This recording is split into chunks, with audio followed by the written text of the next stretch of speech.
Okay. And that's it, recording started. Okay.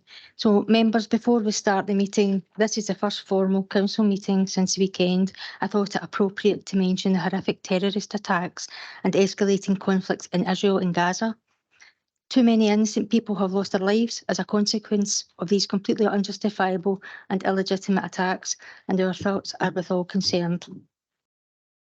Okay, so welcome everybody to the meeting, particularly Louisa Yule, Senior Auditor Manager for Audit Scotland, and you will be taking us through items 3 and 4 on the agenda. And to Julie McKee, Head Teacher from Gargison Primary School in respect of item 7, and Joe Kane, Head of St Joseph's Campus in respect of item 8. Okay, so Christine, can we call for the sedering? Apologies, please. Yep, thanks, Chair, and morning members. So we have Councillor Lillian Jones. Present. Councillor Sally Cogley. Present. Councillor David Richardson. Present. Councillor Stephen Canning. Present, thanks. Councillor Peter Mabin. Present, thank you. I have an apology from Councillor Beverly Clark. Councillor William Lennox. Morning, here. Councillor June Kyle. Present.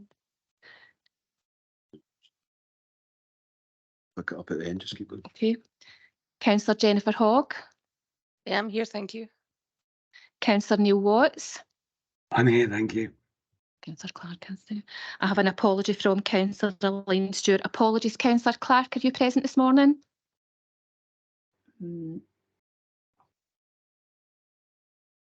Councillor Clark, can you hear us? Present. Great, thanks very much. Thanks, Chair. Thanks, Christine. Okay, so we'll move on to item 2, which is the previous minutes for the meeting held on the 7th of September. Can we agree as a correct record of those minutes? Councillor Richardson, yep. Okay. Yep, that's approval. Councillor Mabin seconds in. Thank you. Any matters arising from those minutes? Anybody online? No. No. Okay, thank you very much. Okay, takes us on to the third item, and that's East Ayrshire Council leadership of the development of new local strategic priorities, best value thematic work in councils 22-23. That's over to yourself, Louisa. Okay, thank you. Good morning and thank you, Chair. Today we have the best value thematic report on the leadership of the development of the new local strategic priorities. Before I go into the detail of the report, I thought I would give you a brief overview of the changes in approach to best value from previously. So previously, each council would receive one in-depth best value review over once in a 5-year appointment. This looked at the council as a whole and provided an overview at a point in time. East Ayrshire Council's Best Value and Assurance Report was published in 2018. The Accounts Commission strategy for 2021 to 26 sets out its priorities to focus on inequalities, funding, communities and recovery. The approach to best value will be different from 2022-23 to 26-27. It will involve thematic work taking place each year across all 32 councils. These will have a different theme each year. And furthermore, the Accounts Commission require a Controller of Audit report to be presented to the Accounts Commission once over that 5-year period. And this is for the to review the council's performance and its best value duty. East Ayrshire Council were not selected as one of those councils for year 1 of the process. This approach provides an overview picture of local government. It will highlight good practice, areas of challenge and risks. In the first year, as new audit teams took over their appointments and new administrations were formed following the local government elections, it was decided that the theme would be leadership on the development of new local strategic priorities. I don't intend to talk through the detail of the report, as I've assumed members have had the opportunity to read the report. However, I would like to draw your attention to the key messages on page 3 and 4. In following up the Best Value Assurance Report from 2018, we noted good progress has been made on improvement actions, and the action plans relating to this have been reported annually to members. We concluded that the Council has continued to maintain its strong performance and focus on continuous improvement as reported in previous best value reports. Robust arrangements are in place to secure best value, and there's a clear understanding of areas where performance can improve further. The Council has a culture of self-assessment and improvement. There was evidence of the Council's leadership working with partners to set a clear vision and priorities for communities. The East Ayrshire Community Plan 2015 to 2030 remains the central plan for East Ayrshire. The Council's strategic plan, covering the period 2022 to 27, is aligned to these priorities and visions. We noted that the Council's new priorities were developed from sustained engagement with communities, and that the Council demonstrates a commitment to engagement through its vibrant communities service. The approach to engagement meant that consultation on the development of the strategic plan and its priorities had been ongoing, and there was a bank of information already collected from communities and residents, which helped to start to form the plan priorities. Alongside this, work has been undertaken by the previous administration in the year leading up to the last local government election to review strategies and plans, and this meant that the newly formed council were in a position to endorse and agree priorities very early following the election. We looked at the development of the strategic planning framework and the underlying strategies which sit alongside the strategic plan.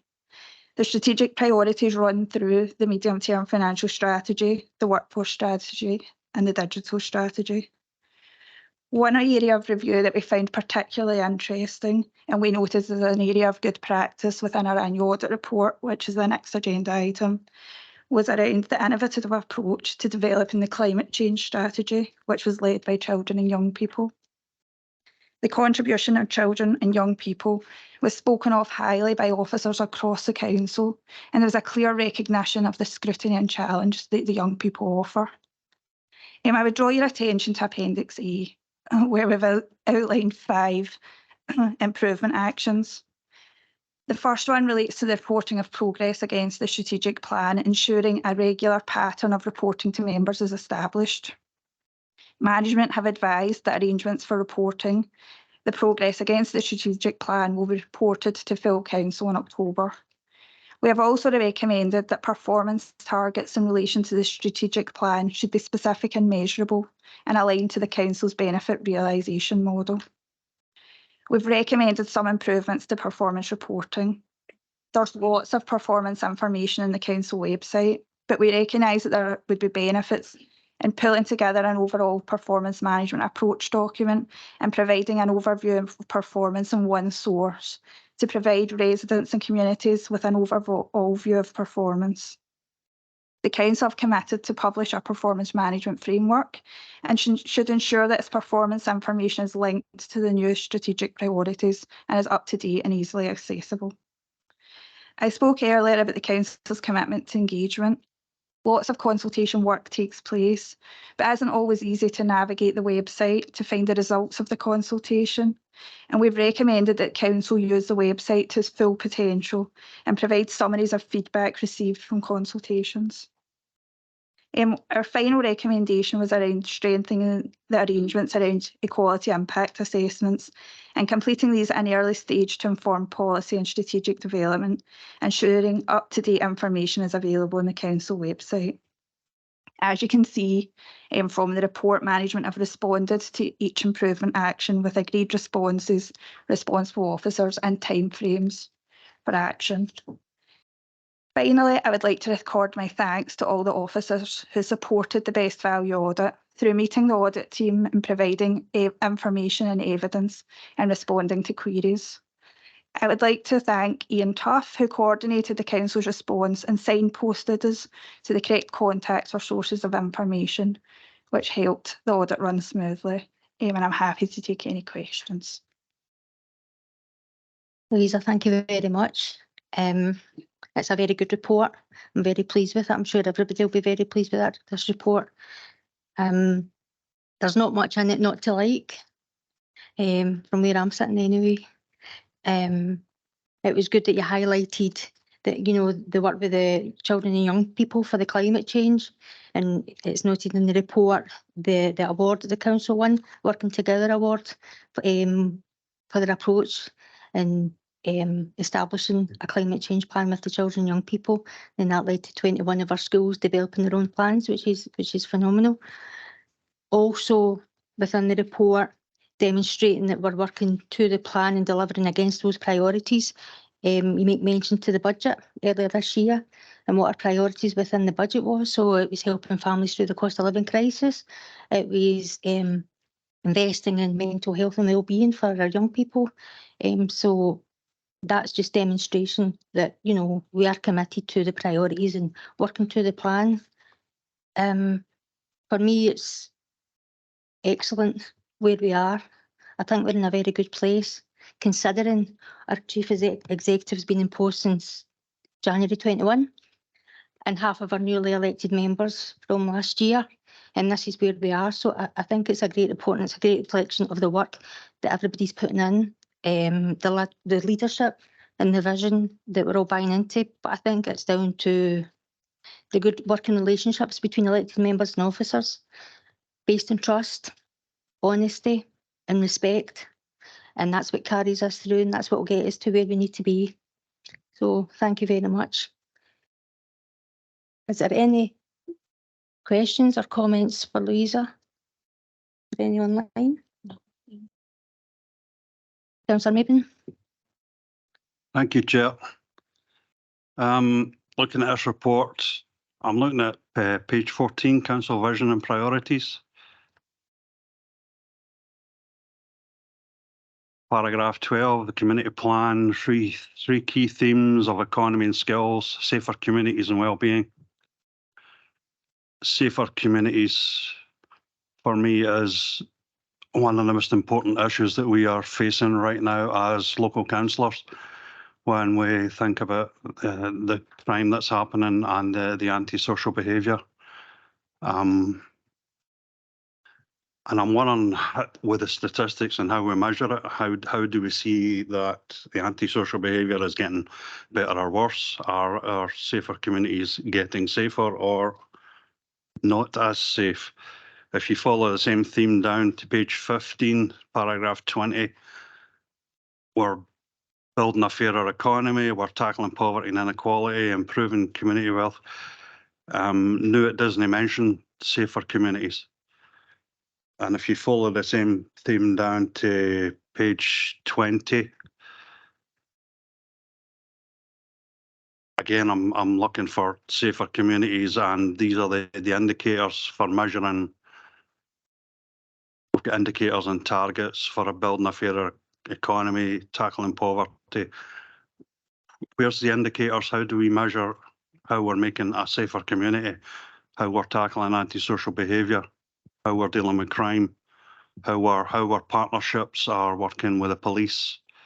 The police seem to be under-resourced, overstretched.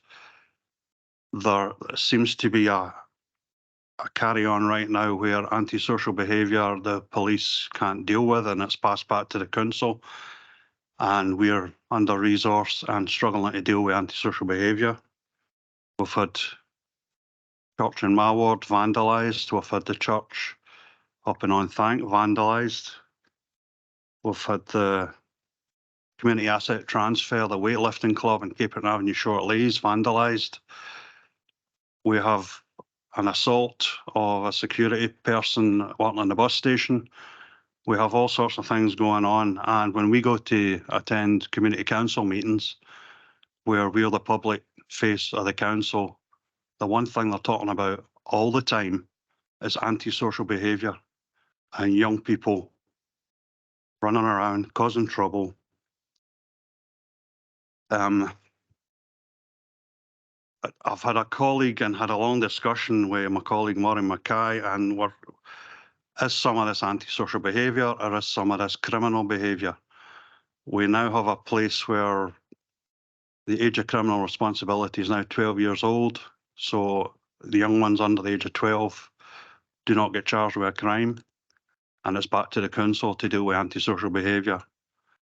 The police also have guidelines now where they are discouraged from criminalising young people, I believe. Someone can correct me if I'm wrong in that. So the police will pick up a young person who's been causing trouble, take them back to their home, and they might come from a chaotic home and we're then struggling with social work. We've got to engage with these young folk and try and change this behaviour. But for the paper here, coming back to the paper here, I'm not seeing indicators or targets how we're dealing with antisocial behaviour, and I think it's important. I'm quite happy for any officer to jump in and answer. Thank you.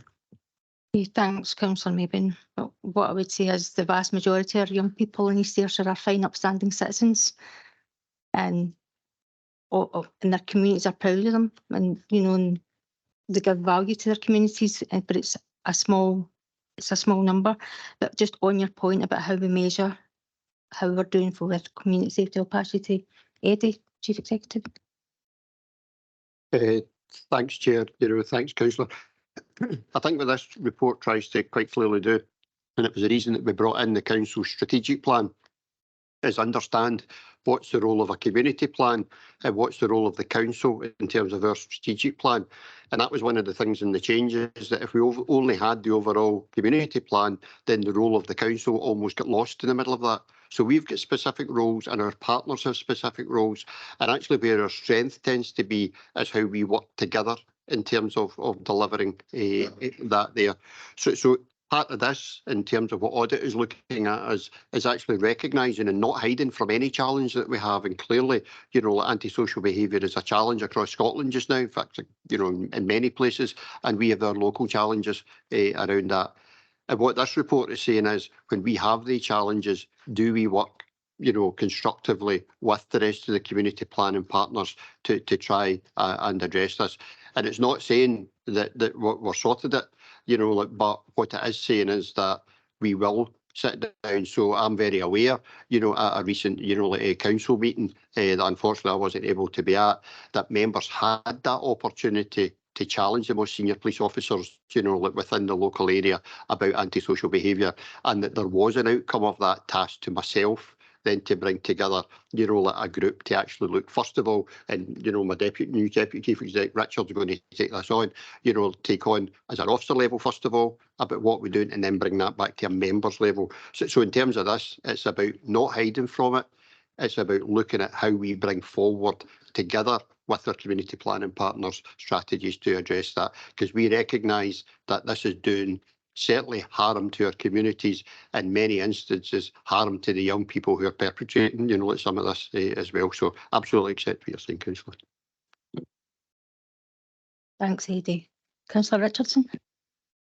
Thanks, Lillian. Thanks, Chair. First of all, I'd just like to back up what Lillian said. I mean, I think we need to be careful not to tar all of our young people with the same brush. It is only a small minority that are causing the bulk of the problems out there. But just come back to you on that, Eddie, at the last council meeting, the one that you mentioned where unfortunately we weren't able to attend, I'm sure we agreed cross-party that a meeting would be set up that would involve all elected members, the police, social security, social services, all of the interested parties would be at that meeting, and it would be a meeting that would basically work out where we go with antisocial behaviour in East Ayrshire. I take it we don't have a date for that meeting as yet. Again, through you, Chair. So 100% that is the minuted, agreement for that. And, Deputy Chief Executive Gravison is going to take forward that meeting. And again, we just met actually before this meeting, to actually say, let's get our ducks in a row in terms of officers, so as we know how to plan it and we make sure that everyone can actually come and fully contribute to that. So we will, in very near course, get a date in everybody's diary, because I know all our members are really interested in this and will want to contribute in a constructive way, in terms of how we do, something about this.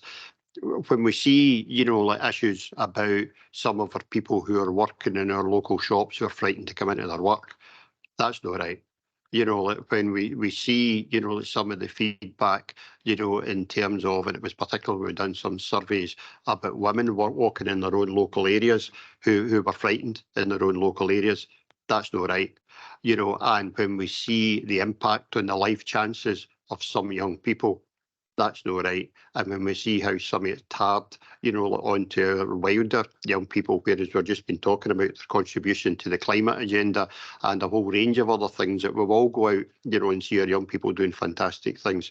You know, we just need to, you know, get ourselves, you know, in a place where we understand what we can do and actually take action around the things we can do. And I absolutely agree as well that within the appropriate place, so likely within our community plan, that we have appropriate measures to actually demonstrate, you know, what difference these actions are actually making around that. Because sometimes, as we know, and it actually touches on Louisa's discussion about smart objectives rather than general direction, you know, like we can have a lot of activity, but I know many members will say to me, away from here, so what? You know, so what actual difference is that making in the, you know, the community? So when we look at, you know, measures, we need to look at measures that actually address that. So what's actually delivering, you know, for us? Thanks, Eddie. Is there any more questions or comments? Any online? No. Eddie, can I just ask for a wee bit of background just in relation to the equality impact assessments? I think there was 4 that was taken after the policy, the strategy had been approved. You just give me a wee bit of background just to understand how that happened. Thanks.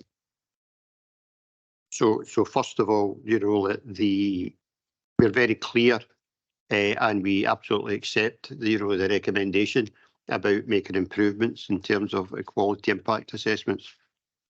Members need to be able to see equality impact assessments when they're actually making a decision. Because if members don't see the equality impact assessment, they're actually making a decision without the full knowledge of the impact of that decision. So we absolutely accept. We have actually, you know, been lauded for the models of equality impact assessment that we actually have here, and they are very strong. But people tend to come up with a quality impact assessment. It's almost how the paper's written. They come up with it towards the end of the paper instead of building it in at the start and actually doing it the whole way along. So is it actually you look at if there is any, you know, like impacts that we mitigate that. I have to be upfront and say I've been having further conversations with all our officers saying we believe, given the fiscal position of the council, that we're going to be coming to councillors asking for very hard decisions to be made in the future. And it's only right then that we are actually clear about what the impacts in terms of that would be. Not every time are we going to be able to say there is no impact. You know, in the past, people at times would bring paper and they would always say this change is going to have a positive impact, you know, or we can mitigate it fully. Sometimes we will come and say this is going to have an impact. We've done our best to mitigate it, but there is still a detriment. That's a legitimate thing to actually bring and actually to members. So we accept Audit Scotland's recommendation that we need to, you know, engage with these earlier and make sure that members are fully sighted on the impact of decisions that they're making. Thanks, Eddie. That's good to know. And as well, all the recommendations have all either been implemented or are in the process of being implemented. So that's really, really good. Just a final point from myself, and it's really about how we can cast our net further to garner more responses in terms of consultation with members of the public.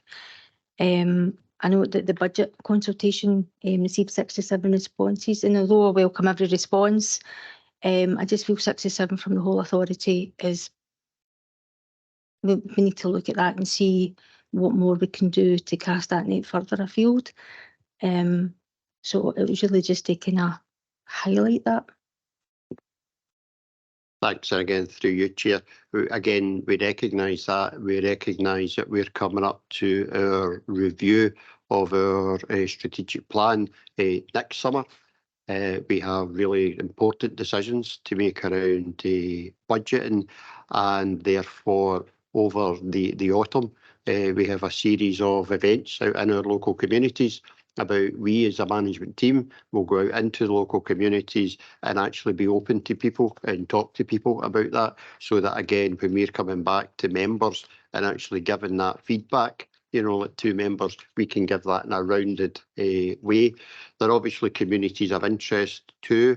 Our young people being a community of interest, our Equalities Forum, and a range of other communities of interest. So as well as looking at geographic communities, we'll look at communities of interest, so that when we're coming back to inform policy, that actually we're coming back with that fullest information to members around that. That's great, Eddie. Thanks very much. Yeah. I knew it'd be on the horizon, so thank you very much. Okay, Councillor Richardson, then Councillor Maben. Thanks, Lillian. It was just on that about feedback and consultations, etc. And just the design of websites. I mean, it's not related to this paper, but last night I went to the Park Hotel, and it was very, very informative. It was a great meeting. It was about the Infinity Loop, and is it SWECO, SWCO? Yeah, so there was a few people there explaining about the routes 1 and 2 for the new Infinity Loop, etc. And it sort of made it clear in my mind exactly where those routes are going to go. And there was, first of all, it was quite sparsely populated with members of the public. There was probably only about 5 or 6 members of the public turned up. But the other thing I was going to point out was there's obviously an online consultation available for the Infinity Loop. Now, see, when you go online, when you click on Infinity Loop, first of all, then takes you into another page. You then have to scroll down and you click on yet another link. And then once you've clicked on that link, if you go right down to the bottom of that page, eventually you get to actually click on the consultation. Now, if I was a member of the public, I might actually give up before I find the consultation. So it was just a wee kind of general point that where we're putting out these online consultations, see the link to the consultation, to me, that should be the first red box. See when you open up the first link, the first red box should be public consultation, so that the people can go in and actually give their feedback. It was so hard to find the online consultation for the Infinity Loop that it was unreal. So it's just a wee bit of feedback that let's make it like really clear where you can actually submit your if you're Joe blogs out there, let's make it easy for them to actually send in what they think. Okay, Eddie. Yeah, and I think, again, relating back, directly to this paper, that almost reflects what Louisa was saying about her performance reporting. Sometimes you need to click a couple of times to do it.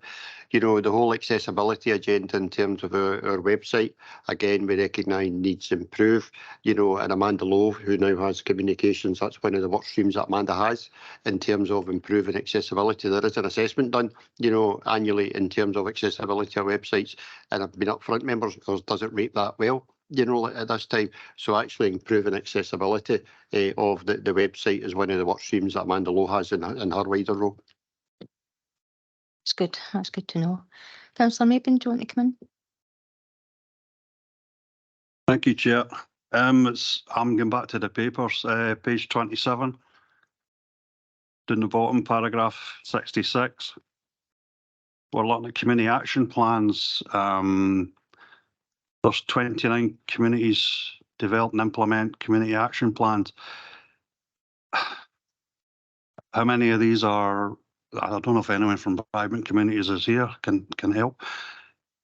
How many of these are ongoing? For me, the community action plans seem to work well in the villages, but they don't seem to work in the towns.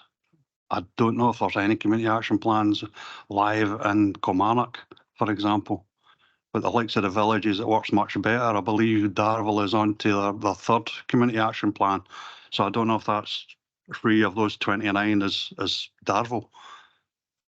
If someone can answer. Thank you. Eddie? So it's 29 communities, so it's no Darville count 3 times. So there are 29 communities, but there are many more communities, as you said, than there are wards. So it's not as if it's 29 out of 32. You're right that, and I also absolutely agree with you that in terms of particularly the towns, like how like the town centre relates to our housing estates. It's really important in Kilmarnock, which is different if you're in a village because it all just ties together, in terms of that. And that's one of the real discussions in terms of, the Kilmarnock Strategic Group. There's been the discussions around how do we make sure that when we talk about the town centre, we're actually understanding how the town centre actually serves, you know, like the local communities too. It's something that in more detail we'll take away, because again, you know, some of our community-led action plans that were done, they were running for a period of 5 years. Some of them, quite a few of them, are actually coming towards their end, and whether the same community engagement want to do it that way is not the same in all the 29 communities. So that wider discussion about communities, localities, I think is an important discussion, you know, that the cabinet member, you're responsible for that, you know, also has to take on board. Thanks, Eddie. Any other questions or points? Councillor Mabin? Oh, you brought a piece with you. Aye, been a long day. The next page, 28, where I'm looking at participatory budgeting, the PB events. I've now attended 4 or 5 of these PB events. The last one was accompanying my wife up to Muirkirk, and we attended the Muirkirk one. We also were at the Cumnock one, which was slightly different. There's been some criticism. I think we need to review how we're doing PB events, and I don't know if Vibrant Communities have got this in their sites, how we work them. Some of the PB events you're allowed to vote online, but apparently you can vote online multiple times. You just keep logging on and vote again. So it skews the voting. I don't know if there's a way to stop multiple voting to make sure they can only vote once. Also, the one at Cumnock obviously favoured the community groups who are active in Cumnock, and they were successful and got bidden, but communities from the likes of Dalmellington or Dalrymple or Drongan or other places weren't as successful, obviously because of the distance involved in getting people to attend to the community event, to the PB event. I mean, other than running a bus and trying to get people there, it's difficult. If it's in Cumnock, the local people in Cumnock are going to go to it, and it's going to favour them demographically. Is that the right word? So can we look at the PB events and how they're organised and how they're run, and do a review so that they're totally fair? Thank you. Yeah, you know, happy to take that board. And again, as you know, the range of participatory budget events just now are supported through the Integration Joint Board and the Health and Social Care, you know, partnership. So a couple of things. So the bit about, you know, the reason that voting online was brought on was about trying to be fair, so that not everyone who was there actually still had an opportunity to vote. In terms of voting more than once, I'm assured that it's able to be filtered and it's able to be seen in terms of taking out, you know, like, multiple votes in terms of that. In terms of being able to do it, there are 3 localities for the Health and Social Care Partnership, so they try and do them, you know, in different localities. So this year, yes, the event in Cumnock. Last year, I understand they had the event in Dalmellington, you know, in terms of doing it. So they've tried to both make it accessible by being able to vote online and by moving them around.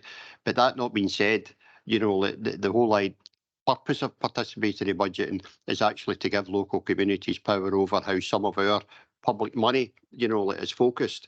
And if people are not feeling that that's fairly focused, then it's something we need to step back, you know, and have a review and make sure that people feel it's fairer to them if anyone feels that it's not fair. But the whole purpose of you know, so even in Dalmellington, I think, you know, you were talking about Drongan, you know, like folk in Drongan didn't feel it was fair. It was in Dalmellington, you know, and you get to the point of you can only have so many events, and the online might be a way of doing it. But people, even if people have the perception that it's no fair, that's something that we need to address, even what the reality is. Thanks, Eddie. Okay, any other questions, points? Do you want to run through them all, Peter, then, so that we can? One more in this paper was page 29, paragraph 72.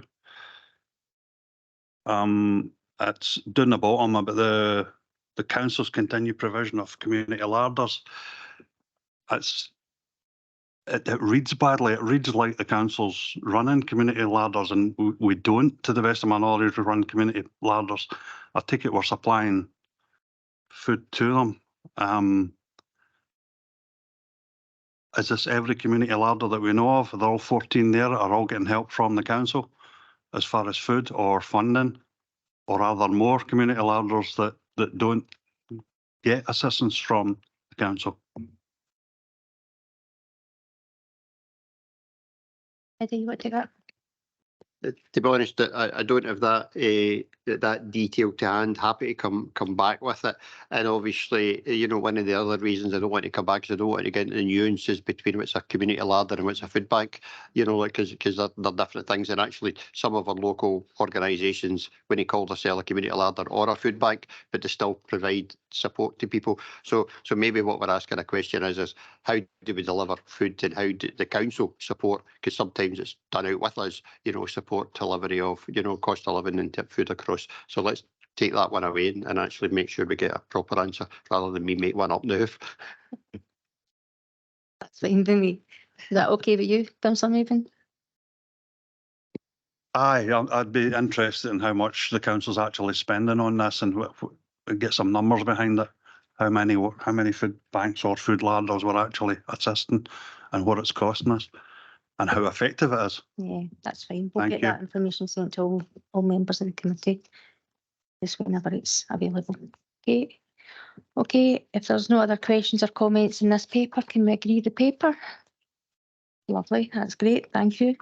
So we'll move to item 4, and it's the 22-23 annual audit report.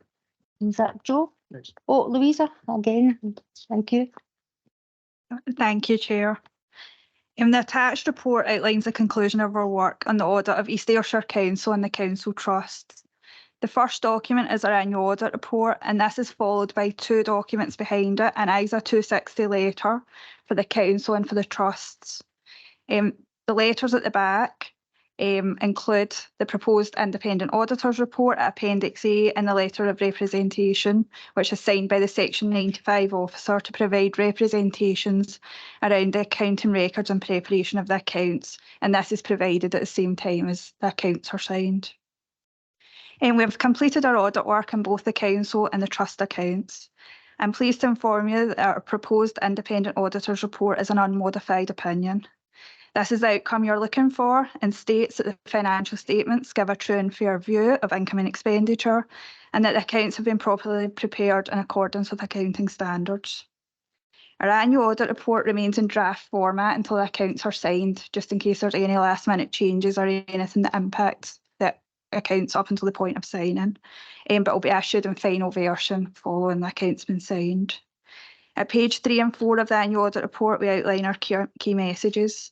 As you can see, there's a section in best value, which reflects the key messages from the previous agenda item. Our wider scope work concluded that the Council has appropriate and effective financial management arrangements in place, has effective governance and decision-making arrangements in place, and that the Council's overall service performance in relation to other councils has improved since 2010-11. I'm going to take the paper as read. However, I'd like to draw the committee's attention to a number of sections in the report. At paragraph 17, we outlined identified misstatements which were adjusted within the accounts. These totaled £26.4 million. However, £26.1 million of the adjustment relates to the valuation of heritage assets. This was due to information from the Council's insurers which was received during the audit. This new information outlined that the level and value of heritage asset insurance cover going forward is going to reduce. That information was shared with the audit team when the finance team became aware of the information, and officers decided that they would reflect the change in valuation within the accounts as a post-balance sheet event. This was discussed with the audit team, and we agree that this is the most appropriate approach. Exhibit 2 of the report gives details of the most significant findings from our audit and the financial statements. The first is around the revaluation programme in place for non-current assets. Accounting requirements through the Code of Audit Practice for Local Government has placed additional requirements around the value of assets not revalued in year and whether these remain materially correct at the year end. We've had discussions throughout the year with both finance and estates colleagues around the valuation process, and the council plan to move to a cyclical approach of asset valuations, whereby each year a proportion of each class of assets will be valued. This will provide details of movement and valuation for each class of asset and will allow the valuer to determine if further valuation work is required and adjustments required to be reflected in the accounts. The second point is around the provisions and contingent liability note. The unaudited accounts included narrative only, which is more difficult to identify increases in reserves and utilisation of reserve balances. A table has now been incorporated within the annual accounts, and this enhances the disclosure. The third point is around non-current asset disclosures and some adjustments to the accounts and underlying records. All adjustments were processed through the accounts, and we've made one recommendation for management to put in place a process to review fully depreciated assets in the fixed asset register to confirm these are in use and consider if these should be revalued and depreciated over the remaining useful economic life. The final point in the exhibit is around the pension balance and is provided for information due to the large year-on-year movement in the pension balance. This moved from a prior year liability position to an asset position. This required additional disclosures within the accounts and further information to be provided by the actuary. We are satisfied that the council has appropriate disclosures within the accounts. Exhibit 3 of the report concludes on the risks of material misstatement that we identified within our annual audit plan. We provide details of the overall results and conclusions from the planned audit work and have concluded that no instances of management override of controls were identified and that no issues were identified with the assumptions applied in the valuation of land and buildings. Section 2 of the report summarises our base value findings, and I don't plan to go into these in detail. And sections 3 to 6 of the report outline our wider scope work.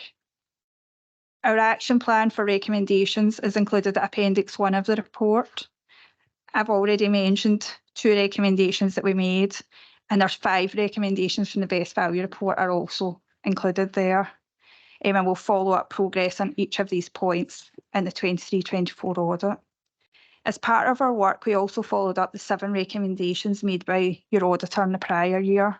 6 of these have been actioned and are now closed, and the final point relates to the transformation programme and progress around the actions being developed through the Project Management Office, and we've incorporated this into one of the best value recommendations. Finally, I would like to record my thanks to Joe and the finance team, and in particular Colin, Fiona and Martin for their assistance and support over the course of the audit. It's been greatly appreciated, and I'm happy to take any questions. Councillor Richardson. Thanks, Chair. Thanks, Lillian.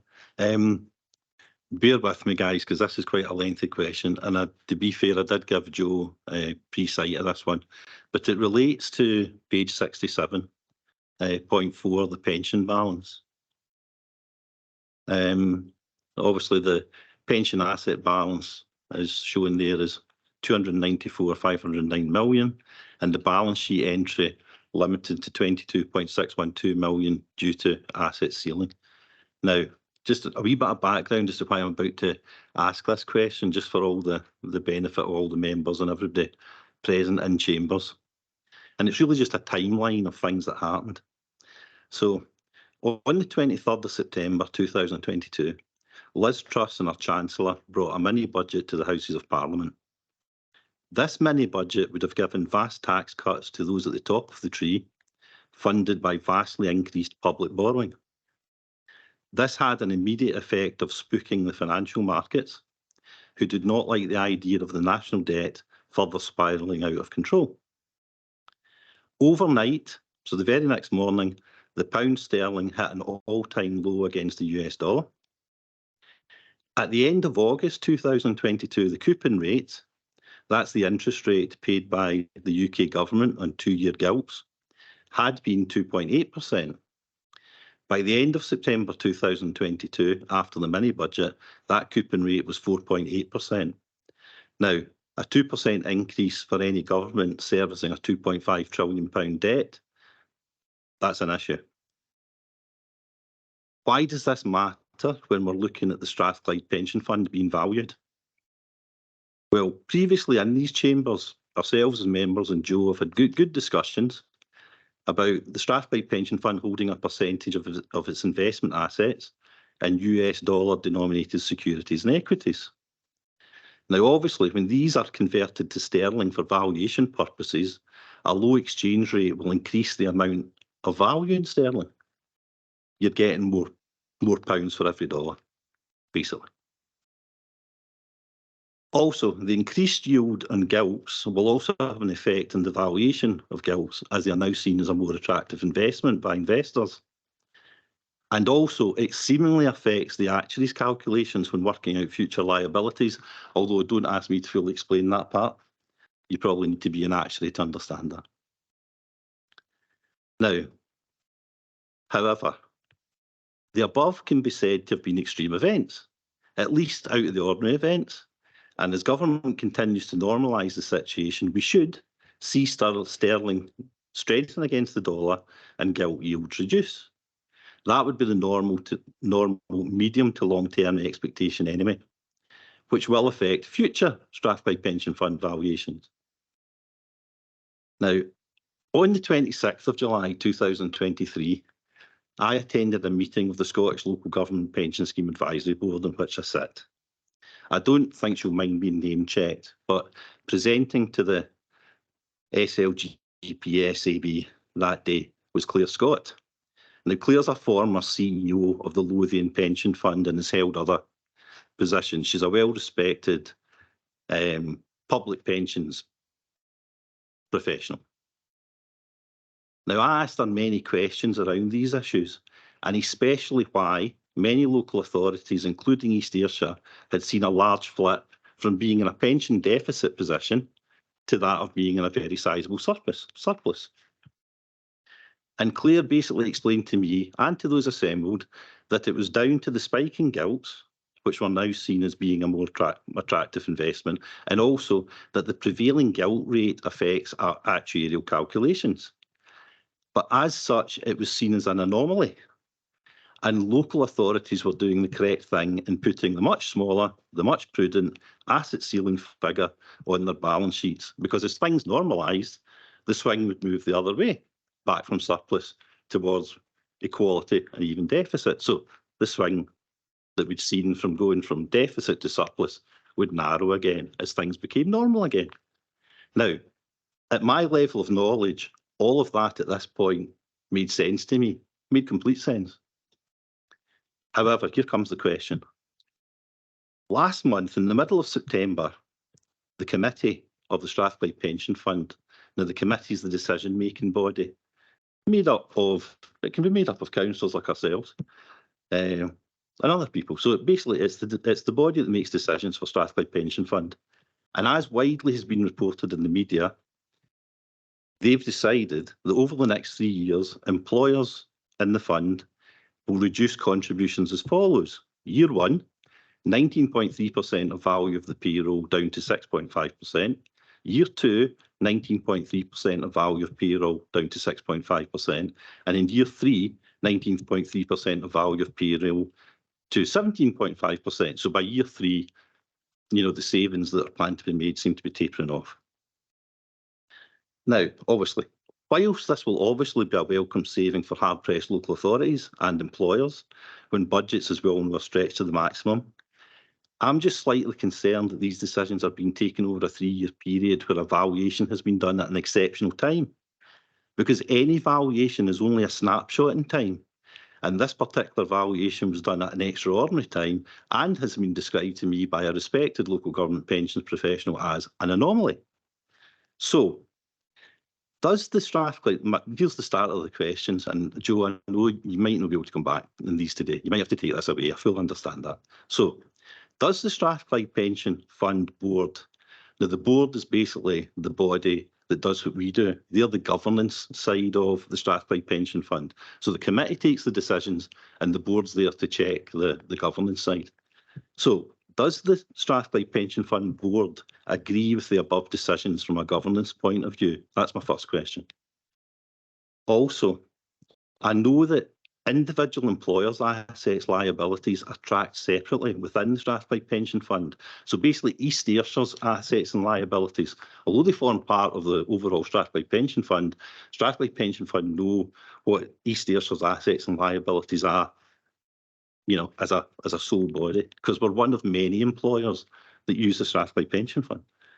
So would Hymans Robertson LLP, who are the independent actuaries who look after the Strathclyde Pension Fund, be able to prepare a statement for East Ayrshire Council alone, showing that if we go ahead and reduce our employers' contributions as above, that based on our assets and liabilities only held within the fund, that this will have no effect on the future benefits that can be expected by our current staff and those ex-East Ayrshire Council employees and their surviving partners already in receipt of their pension.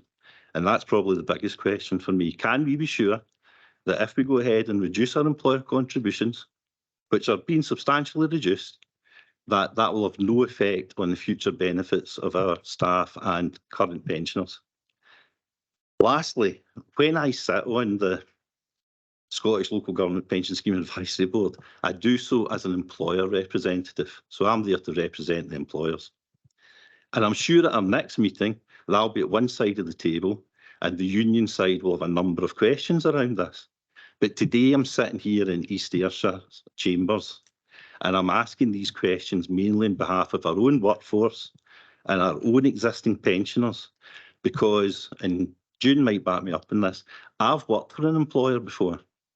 Me and June worked for the same employer. And that employer at one time decided to take a payment holiday into their pension fund. And a number of years later, that same employer had to make considerable lump sum payments into that pension fund in order to ensure its ongoing viability. So I've seen this before, and my own experience of an employer reducing fund payments into their pension fund, it didn't end well. So that's basically my questions. And Joe, it's if you want to take it away or if you can answer it, it's up to you. Through you, Chair. Thank you for the question. Hopefully my answer may not be as comprehensive as you think. There's two separate but linked things at play here. Okay, and what Louise is picking up is what happened in March, which was the accounting entries that were done to assess the East Ayrshire liability in the Strathclyde Pension Fund. Previously, the previous year, it was a £60 million liability, when they actually had tried to work out what the value of current pensions to pensioners were. When it assessed those employees who would become pensioners at a future date, it had determined that in the previous year we had a liability of around £60 million, I think, if memory serves me right. In March, we received, or in May rather, we received our report from Hymans Robertson that looks specifically at the Strathclyde Pension Fund, but the pot of the bucket that is East Ayrshire within that separate fund that you speak of. There's about 400 admitted bodies in Strathclyde Pension Fund. There's 12 main councils and a whole raft of others. And when you look at that pot, they actually makes a determination on what is the liability that you and as council must put on your balance sheet as your liability for your pensions today and your pensioners tomorrow. Now, unusually, and forget what's happened in terms of the liability rates and the employer contribution rates for a second. This is about the cold hard facts of the actually determining what that liability is, and having taken regard to gilt rates. But there's a few things at play. Gilt rates was one. Sadly, we're not living as long as they actually thought we were going to, and that's had a massive impact on it.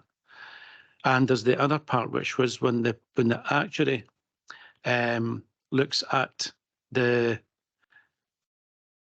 valuation of current pensioners and current staff who tomorrow and the next day will become pensioners, and projects that to 50, 60, 70 years forward.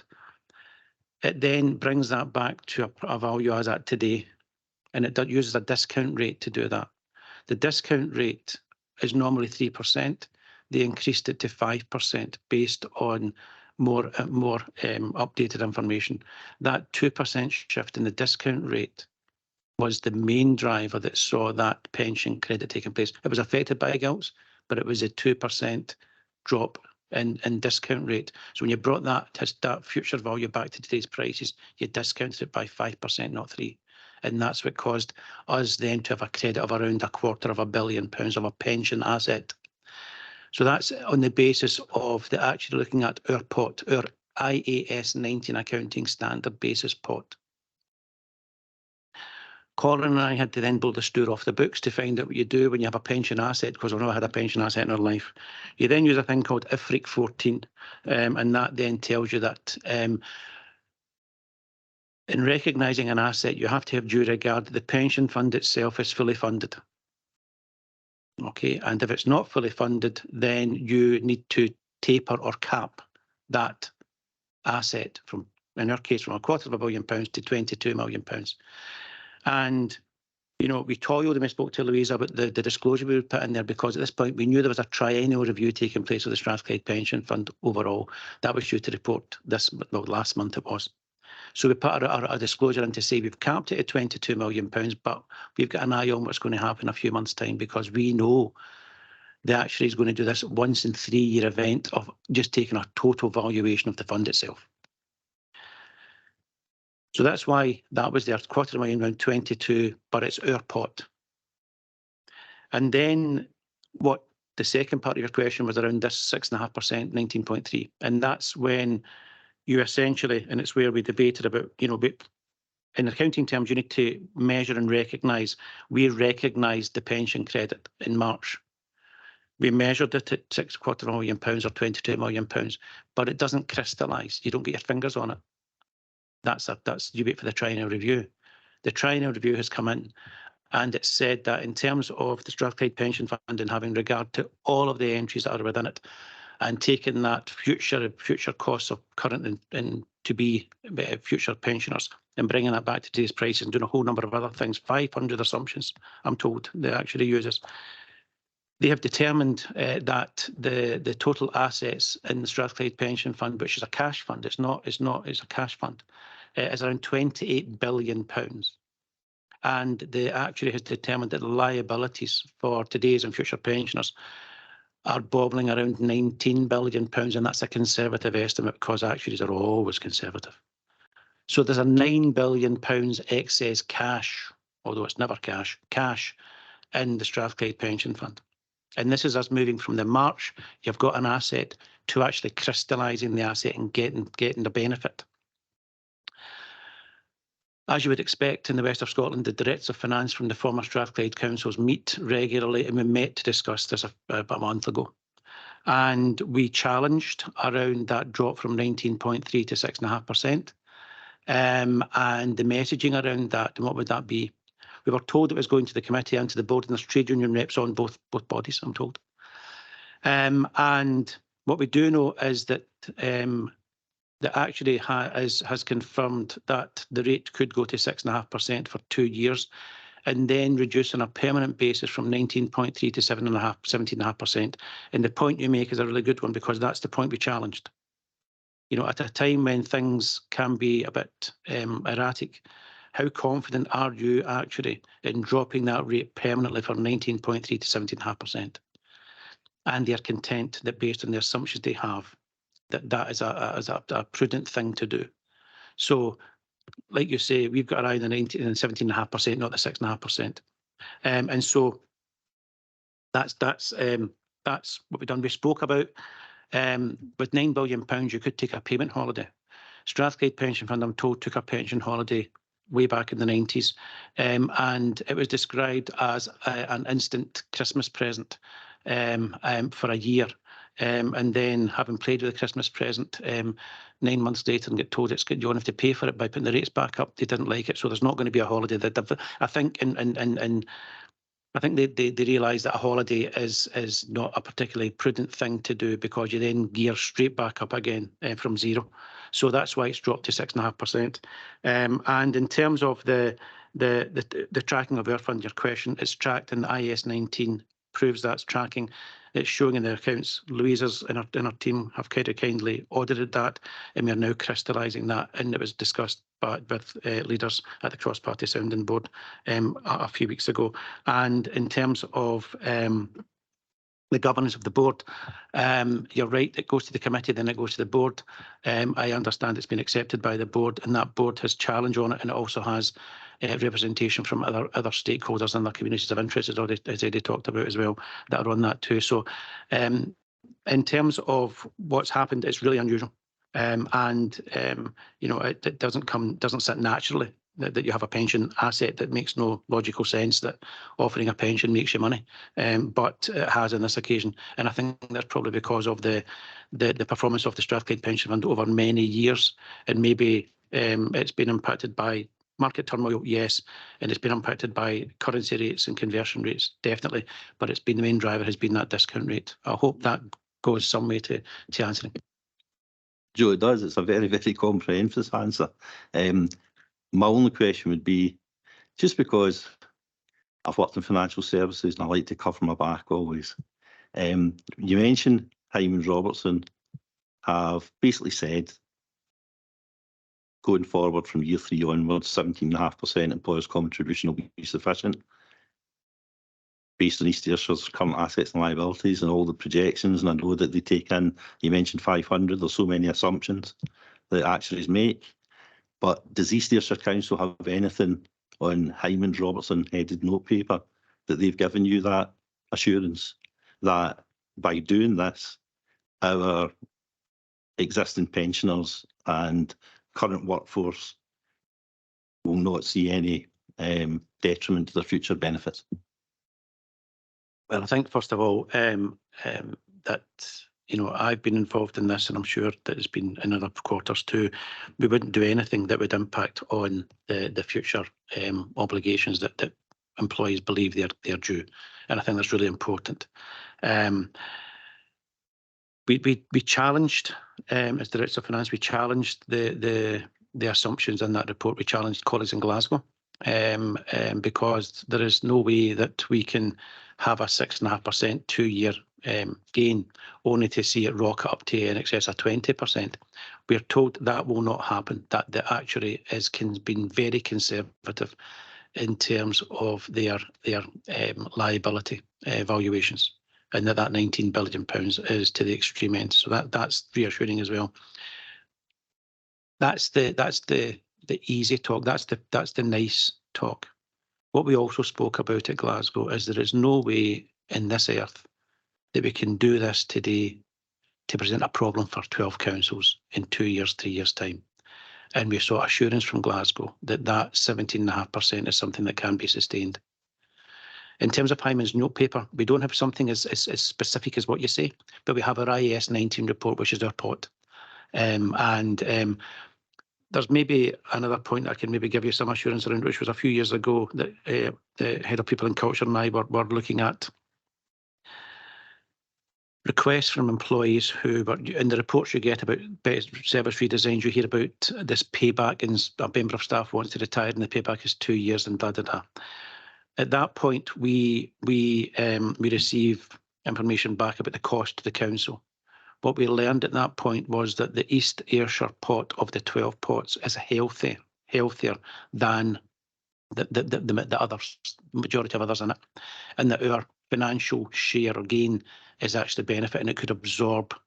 We got some benefit in terms of the cost of letting someone go. So that gave me and Amanda some reassurance. So it's something we're on. It's something that's really unusual. But you know, please be assured that there is no way that we would take again today that would cause a problem tomorrow, or again today that would mean that there's disadvantage for our employees. Joe, that answers my question. My main worry around this was that we were going to, maybe due to the financial pressures that we know we're all under, that we were maybe going to take a saving over the next 3 years that would come back to bite us further on down the line. That was my main worry about asking the question, but thank you very much for your detailed answer. Okay, thanks, Councillor Rich. That was a decent question. Can I ask a question, Joe? It's relating to recommendation 2. It's on page 66. the revaluation of fully depreciated assets if still in use? What impact does this have on the accounts, and what benefit is there to the council? Through you, Chair. I don't know if Louisa wants to come in. So this was something that Louisa and the team found, which was that we had some assets that over the years had been depreciated to zero, but we're still in operation. So at that point, what should happen is you should then revalue the asset and then bring it and depreciate it over its new economic life. So that's something that Louisa's picked up. I thank Louisa and the team for it. We'll make the necessary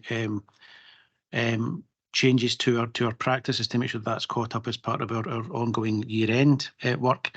What it does mean is that it then causes the balance sheet to increase, and it gives us another increases our net worth as that asset that was previously valued at zero becomes a valued asset with a value on it that goes in the balance sheet. In terms of the benefit of the council, it makes the balance sheet more effective. It shows that we have assets that we are using in our day-to-day operations that have a value to us and to our residents, and it's only right that it's shown in the balance sheet. Thanks, Joe. Thanks. Does anybody have any other questions or comments? No. Oh, Councillor Mabon. Thank you, Chair. It was sort of on the same vein. I'm trying to understand the likes of land holding a value that the council have, and how that value changes and perhaps moves from one part of the accounts to the other. The one I'm thinking of was the St Matthew's Primary, which would be part of the education account, and that would have a value. And then St Matthew's Primary was knocked down, demolished, and effectively it was a brownfield site, so the value would change. Yeah, probably. And now that's been transferred over and they're building housing on it. So it's went from education and now becomes part of the housing account, I believe, and the value would go up again because it's useful and it's been used for housing. Can you just clarify and explain how that works, the change in the value and the change what's going from one place to the other? Thank you. Thank you, Chair. In terms of the valuation, the council use a valuer to value the land. So if there's any change in use of land or a building or any change in activity or something's demolished, then the valuer would provide a valuation at that point in time, which would be reflected in the accounts. In terms of it transferring between departments in the council, I don't know if that would make any overall difference on the balance sheet, because it would be it's categorised not as services in the balance sheet, but as useful land, buildings and community assets of that nature. It's not split by education, housing. I don't know if that's answered your question. And through you, Chair, and that's just that tail end of the point that Louisa made. So we know from the members' training we did on financials, there's two pots of money. The money there's in the council, there's the general fund and the HRA. So that the assets sat in the general fund, and it then transferred to the HRA. When that happens, because one's council tax and one's rent payers, then there's an adjustment made to represent the value of that land that's moved from the general fund, from council tax funding, to the rent payers and to the HRA, and that's given as a credit back to the general fund through. It's not physically cash; it's done through as an adjustment through the debt, and that's the way it's done, so that the HRA gets the asset, and the council taxpayers get a benefit because it's moved from being a school to being used for housing. Does that answer your question, Peter? Well, kinda. I'm trying to think whether the housing department had to buy that plot of land from the education people. No, it's not like that. It's a straight transfer. So you're absolutely right. There has to be a recognition that the rent payers have received an asset that was previously funded from council taxpayers, because so that's right. Your logic's absolutely right. We don't actually go and write a cheque. What we do is internally we move the debt or the value from the general fund, from the council taxpayers having to pay that debt or that asset, and we give it to the HRA, and we do a credit that way, so that there's a gain to the council taxpayers because they've effectively sold the asset to the housing. Any other comments, questions? No. Louisa, thanks very much for your report. Again, it's a reassuring report. It demonstrates the council is in a sound financial position, especially against the current challenging climate faced by all councils, and I think some more than others at the moment. But even so, going forward, we still face significant challenges due to financial pressures, service pressures, and therefore difficult decisions will need to be taken as we move forward. And just on that, is there any areas that the committee should be mindful of or pay particular attention to as we move forward, Louisa? No, I think in terms of this was the first year of our audit appointment. So that's always quite a difficult year, both for the council and for the audit team, as you get to know the way each other work and the different processes in place. So there are probably some of the things around, particularly the non-current assets, they probably were things that a fresh pair of eyes. That was the difference in seeing it. And it's largely a tidy up exercise of underlying documentation. So no, there wasn't anything that concerned me over the course of the audit that I think should be brought to the committee's attention. That's good news. Thank you very much. Jodie, do you want to come in? And just finally, Chair, and through you, I'm very conscious that Louisa has thanked a number of colleagues in Finance and ICT and elsewhere in the council, and I think it's only right that we recognise, and I recognise, the role that Louisa and Fiona Mitchell-Knight and her team have done in coming back to us. I say come back to us, they were here many, many years ago. They know us, they know our council, and that fresh pair of eyes is really focused, targeted pair of eyes, and we're really grateful for it. This committee will find that as we go through those 5 years, Louisa and the team will bring incredible reports to this council without fear or favour too, and that's helpful to this committee and also to me. But I just want to put on record my thanks to Louisa as well and to our team. It's year one's never easy for the auditors or for the auditee, but it's been an enjoyable experience, and I think that fresh pair of eyes has really helped us too. Great, thanks very much, Joe. Thanks, Louisa. Okay, folks, can we agree the recommendations? Yep. Okay, thank you. Okay, so back to you, Joe, for the annual management review, the Treasury management review. Yep. Thank you, Chair. And I'm very conscious that you may have felt that this report started a bit earlier when we get into the pensions, but members, the report before you today is in two parts. The first part covers the Treasury Management Review for the 2022-23 financial year, and the second part contains a Treasury Management Mid-Year Review for the first 6 months of this year. And with your approval, Chair, I'll take two parts together, giving members the opportunity to look at our overall Treasury Management activity for the last 18 months. So we begin on page 122, and it notes that the Council approved the revenue and capital budgets for 2022-23 on February 2022. And in doing so, Council also approved our Treasury Management Strategy and, importantly, those really important prudential indicators for the year that was to follow. The report notes at Table 1 on page 123 that at that time, we had estimated that our capital expenditure for that year would be around £130 million, but elements of that expenditure were reprofiled during the year, and as such, only £73 million of capital expenditure was incurred. Members, you know that spending less on capital builds means that the associated planned borrowing or treasury requirement also becomes less. And Table 1 shows that our borrowing requirement reduced by around £43 million as a result of that reprofiling. And as you're also aware, the reprofiling of capital expenditure is approved as part of the East Ayrshire Performance Report. And in particular this year, that reprofiling was approved at the Q2 report presented to Cabinet in November 22. But that underspend in debt charges because of that reprofiling of around £700,000 being banked in the capital fund, because we recognised that was due to timing that would be required when the capital funds and the capital expenditure took place. Importantly, paragraph 8 of the report before you provides confirmation that those prudential indicators that you approved as part of the Treasury Management Strategy were complied with, and it both complied with the requirements of the Treasury Management Code and with your strategy that you approved as well.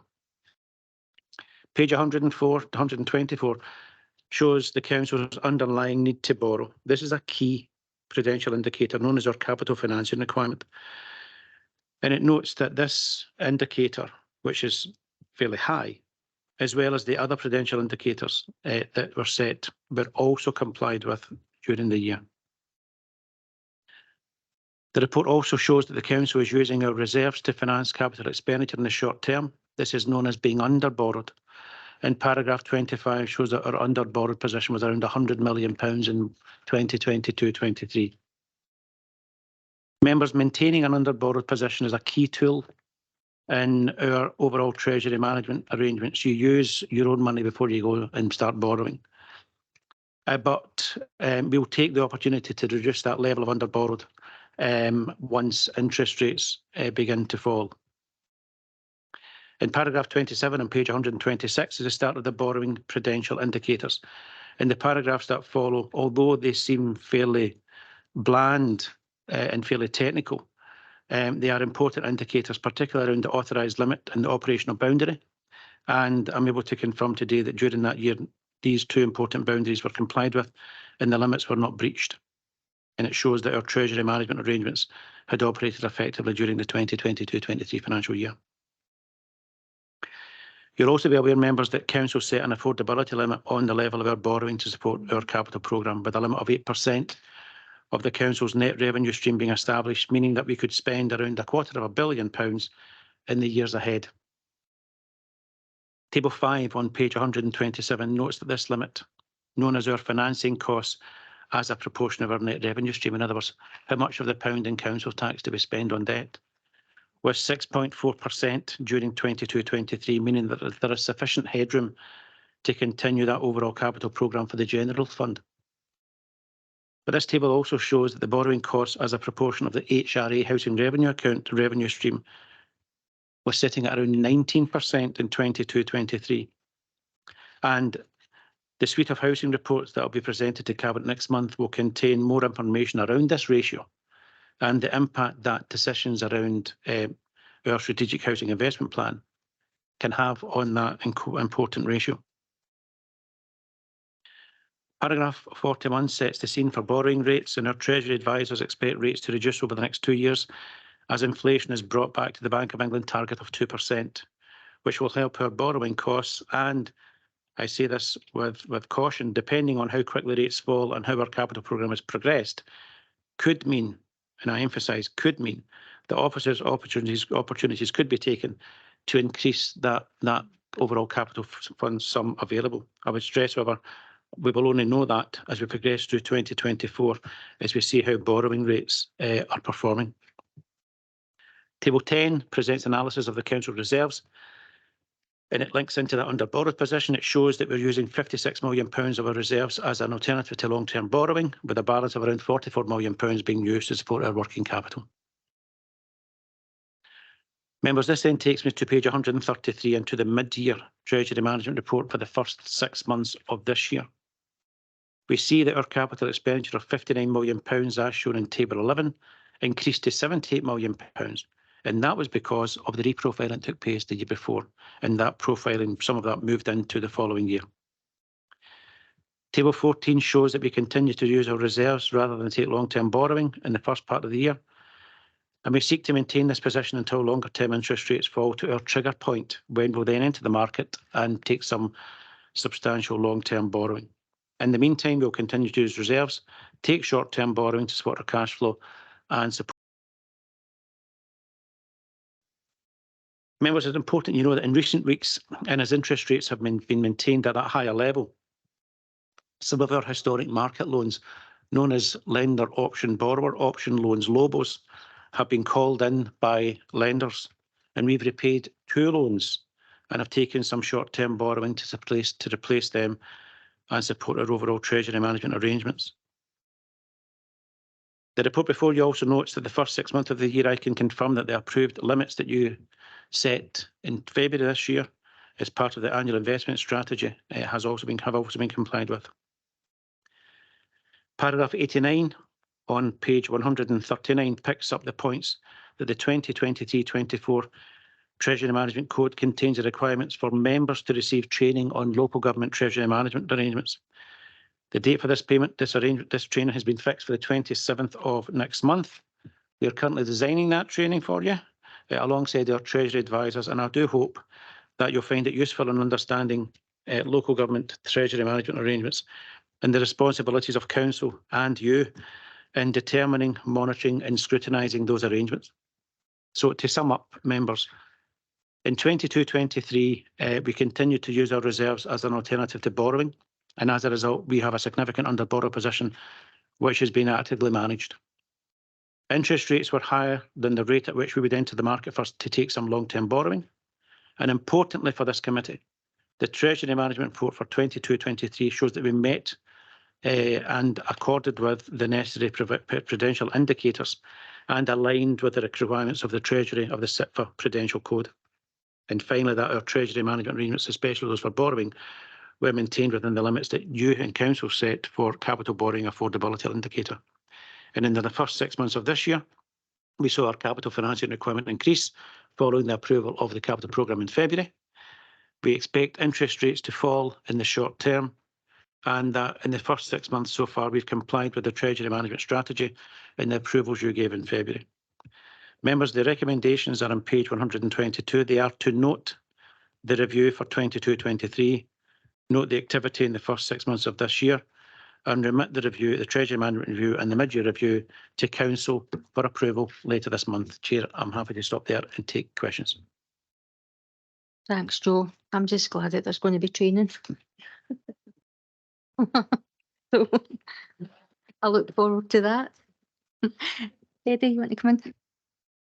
Thanks, Chair. I think for some of us, we look at this and this all looks like monopoly, like money to us at time.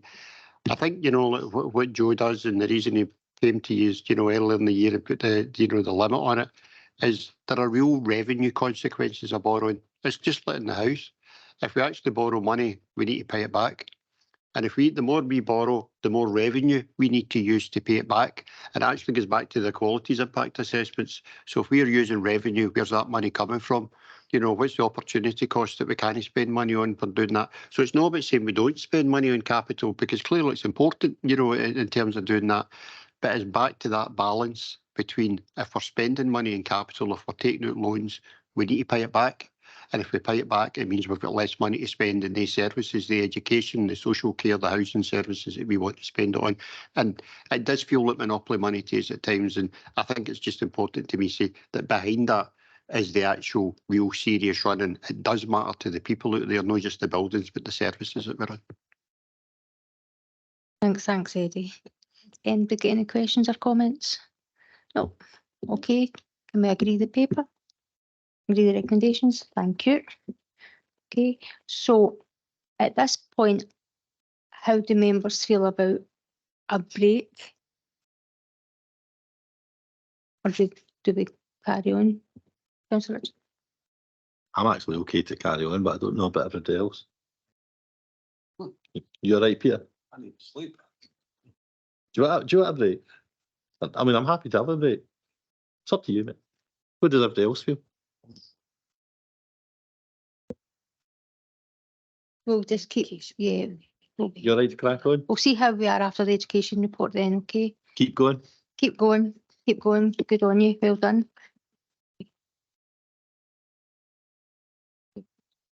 Yep. Okay. Yep. Okay, so it's over to Graham McGinn for the Education Service Standards and Quality Report 22-23. Thanks, Graham. Thanks, Chair. Hopefully we're still okay after the education reports. This report is the Standards and Quality Report for year 22-23. And it's an annual report that's required to be submitted to Scottish Government each year to summarise key achievements and outcomes within the education service for that previous year. Should say also that schools are also prepare standards and quality reports. And this report isn't designed to capture everything that goes on in the education service, but just some highlights. And individual schools' standards and quality reports obviously capture the individual aspects of those schools. It's a fairly lengthy report. I don't intend to go through all of the report, but just to highlight some of the key highlights that are in the report. So we had the opening of the fantastic new Nether Robertland school building. We recorded the highest ever achievement of positive destinations of school leavers at 96.85%. That's the highest it's ever been in East Ayrshire since we've started keeping records. There's very strong attainment figures coming through in primary literacy and numeracy. We also welcomed on page 23 a visit of the Minister for Children and Young People to Flowerbank Early Childhood Centre to focus on the work that was going on there around about out to play and the improvements that they had made in terms of play there. And we also focus on page 36 on the celebration of achievements of young people who participated in a pre-apprenticeship programme. So there's lots of successes, lots of things to celebrate within the report. As I said, a fairly lengthy report. I don't plan to go through it all, but I'm happy to take any questions from members. Thanks very much, Graham. It's a good report. It's always good when there's photos and as well as tables in the reports. But it's a really good report. But can I just on page 162 in terms of positive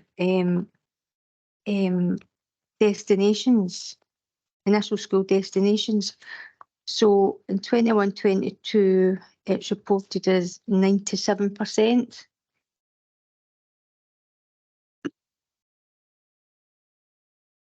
You got it? Sorry, it's on page 18, Graham. I'm got 2 page numbers here.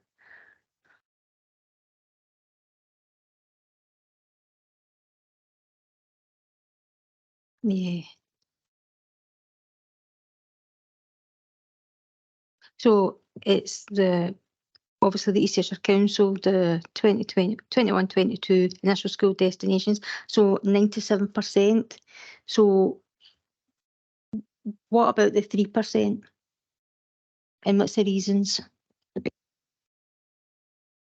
Yes, so there's a fair bit of work goes into this, Chair, in terms of the 3%. We're definitely not complacent around about that 3%. And there's a lot of work that goes into tracking where those 3% are. The team at SL33 follow up to make sure that they can support these young people into a destination, or if they're not ready at that point to go into a positive destination, because the reality is some of these young people aren't quite ready. There could be, for example, some of the challenges that they're experiencing could be mental health challenges that mean that they're not ready to go into a positive destination at that point, but they continue to be tracked up into I think it's 23, Chair, but I could confirm that to make sure that if they're not ready at that point, then they're continually engaged with to make sure that they're supported where possible to go into a positive destination. I should also say that 97%, some of those 97% also might not succeed in their first positive destination, and they're also tracked to make sure that should they not succeed in their first positive destination, they're supported to go into a positive destination thereafter. Thanks, Graham. And again, just the attendance. So it's reported at 91% for primary schools, 85% for secondary schools, and 87% for special sector. So how can we get this up? How can we get children coming back into school?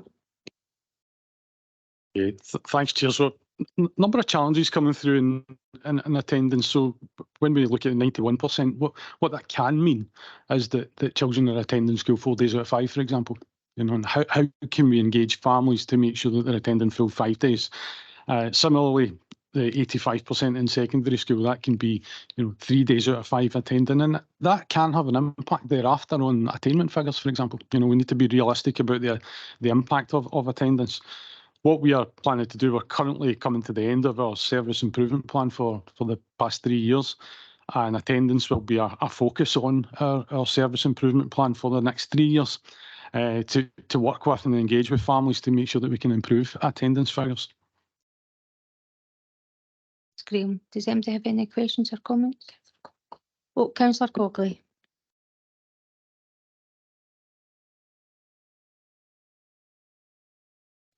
Well, thank you very much for your report. You talked about Onward Destination and that you do more work as far as Onward Destination is concerned. I wonder if you could elaborate a little bit on that, because the 97% figure is obviously good. But you've intimated that it doesn't remain at 97%. Could you just tell us a little bit about what happens to those who don't succeed in their first initial destination, please? Thank you.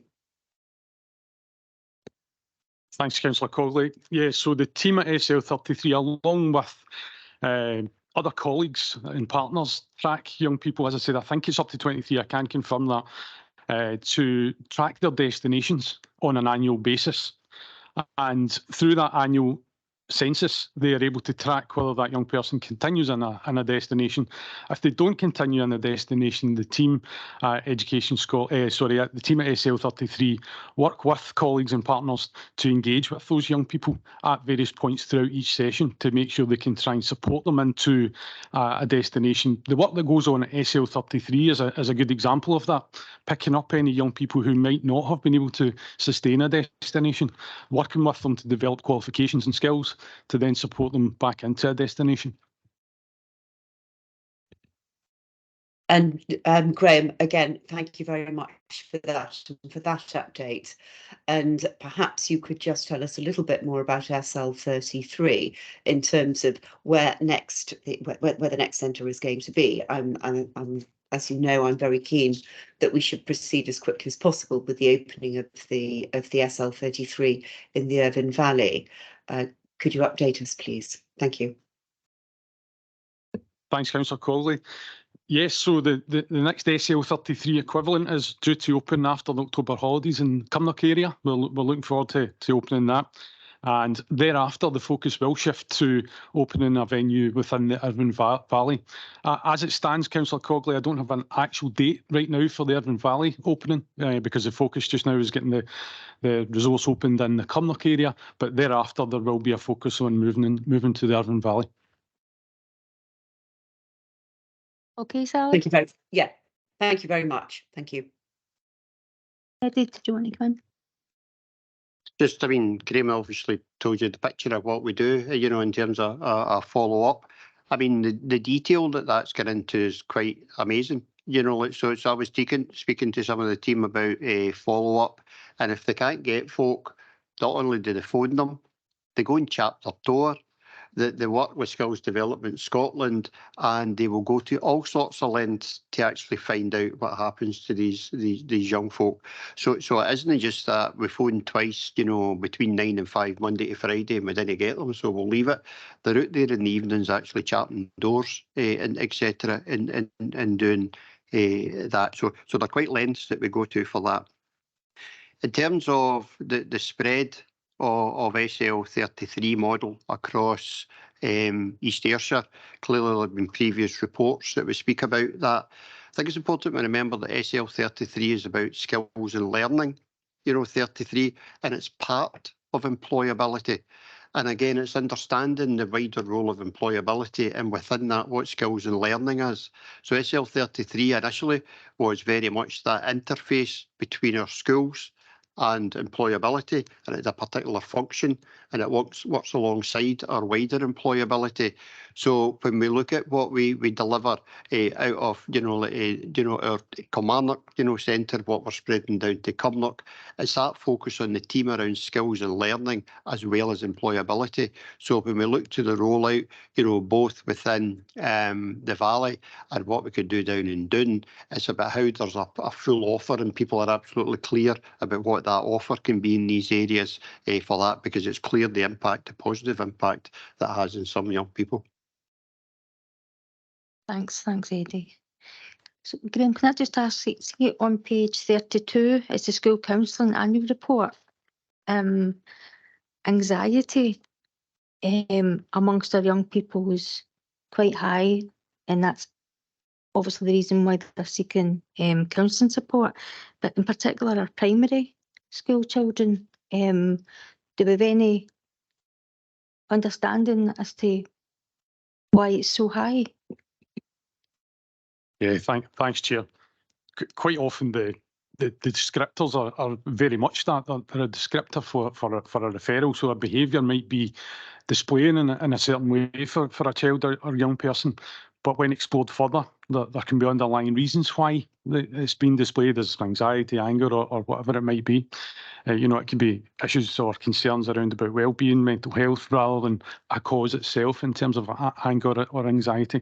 So the categories that requests generally tend to come under include both the symptoms and possible causes of well-being and mental health. So, for example, things like low mood, anxiety are coming through and then trying to explore the reasons why that's the case. Is it a bereavement? Is it low income within a family? Is a family and relationship difficulty? So the headline descriptor is probably maybe a wee bit misleading in the sense that it draws your attention, but actually what the work that goes on is to actually explore what are the reasons why this behaviour has been displayed. Sorry. I was just wondering if maybe it's post-COVID. There's a lot of children missed out in early years, went straight into primary 1, and a lot of people missed primary 7 and it went straight into first year, and it's really hard for them. So I was just wondering if that's maybe it coming through and they're now sort of getting through these emotions. Yeah, thanks, Chair. I don't think we can dismiss these reasons. They're absolutely valid reasons. And it's certainly anecdotally and speaking with colleagues, it's certainly factors that are coming through, absolutely. Reassuring that we've got the counselling and the schools that can help these children, so that's a positive. So, okay. Councillor Watts, want to come in? Thank you, Chairman. It's not a question as such. It's just to, for the minute purposes, to let you know that I need to leave the meeting. I have another local event I need to attend. So I will say ta-ra for now. Thanks for joining us, Neil. Thank you. Okay. Councillor Mabin. Yes, please. Thank you, Chair. Page 10 in the report, the new Doon campus, can we get an update on where they are with this build, as I've heard they're struggling to get moving. And also, can I ask the new ECC, which is at present a standalone building at a cost of 722,000, is it being kept as this, as a standalone, or is it going into the school? Does it make more sense to keep it where it is, as they're struggling for space in the new building, I believe? Councillor Mabin, that's a question I'll probably need to come back to you on in terms of providing an accurate response to that. It's not information I have to hand to be able to accurately respond to that, so I will come back to you on that. Okay, thank you. Page 17, the SQF, SCQF, level 5 or above for school leavers, it's slipped by a couple of percentage points. Is there a reason for this? And are we putting something in place to ensure we try and get it a wee bit better next year? Thanks. What I can report that will come through fairly soon is that actually the results that have come through this year have taken a significant improvement in that measure. And what that allows us to say, whilst it doesn't accurately allow me to say that leaver data will improve, because we don't know when young people will leave school. It's entirely a choice other than their 6-year leavers, that there's a probability that will improve because the actual results have improved. Therefore, it would be reasonable to assume that leaver data will improve there as well. Okay, thank you for that. Sorry. Can I just check, Graham, has there been different, methodology used in terms of examining young people over these number of years that's been reported here? So last year we've seen the reintroduction of exams following that period of no exams during the period of COVID. The replacement for exams was the teacher professional judgment in a couple of different formats. So we are still seeing a legacy within the system in terms of not all young people whose results were awarded via the alternative certification model, as it was referred to, have left school yet. We've still got S4s filtering through. So we will see that start to filter through the system and move back into exam results only. So that will start to even itself out. So there is a legacy there from previous COVID formats of assessment.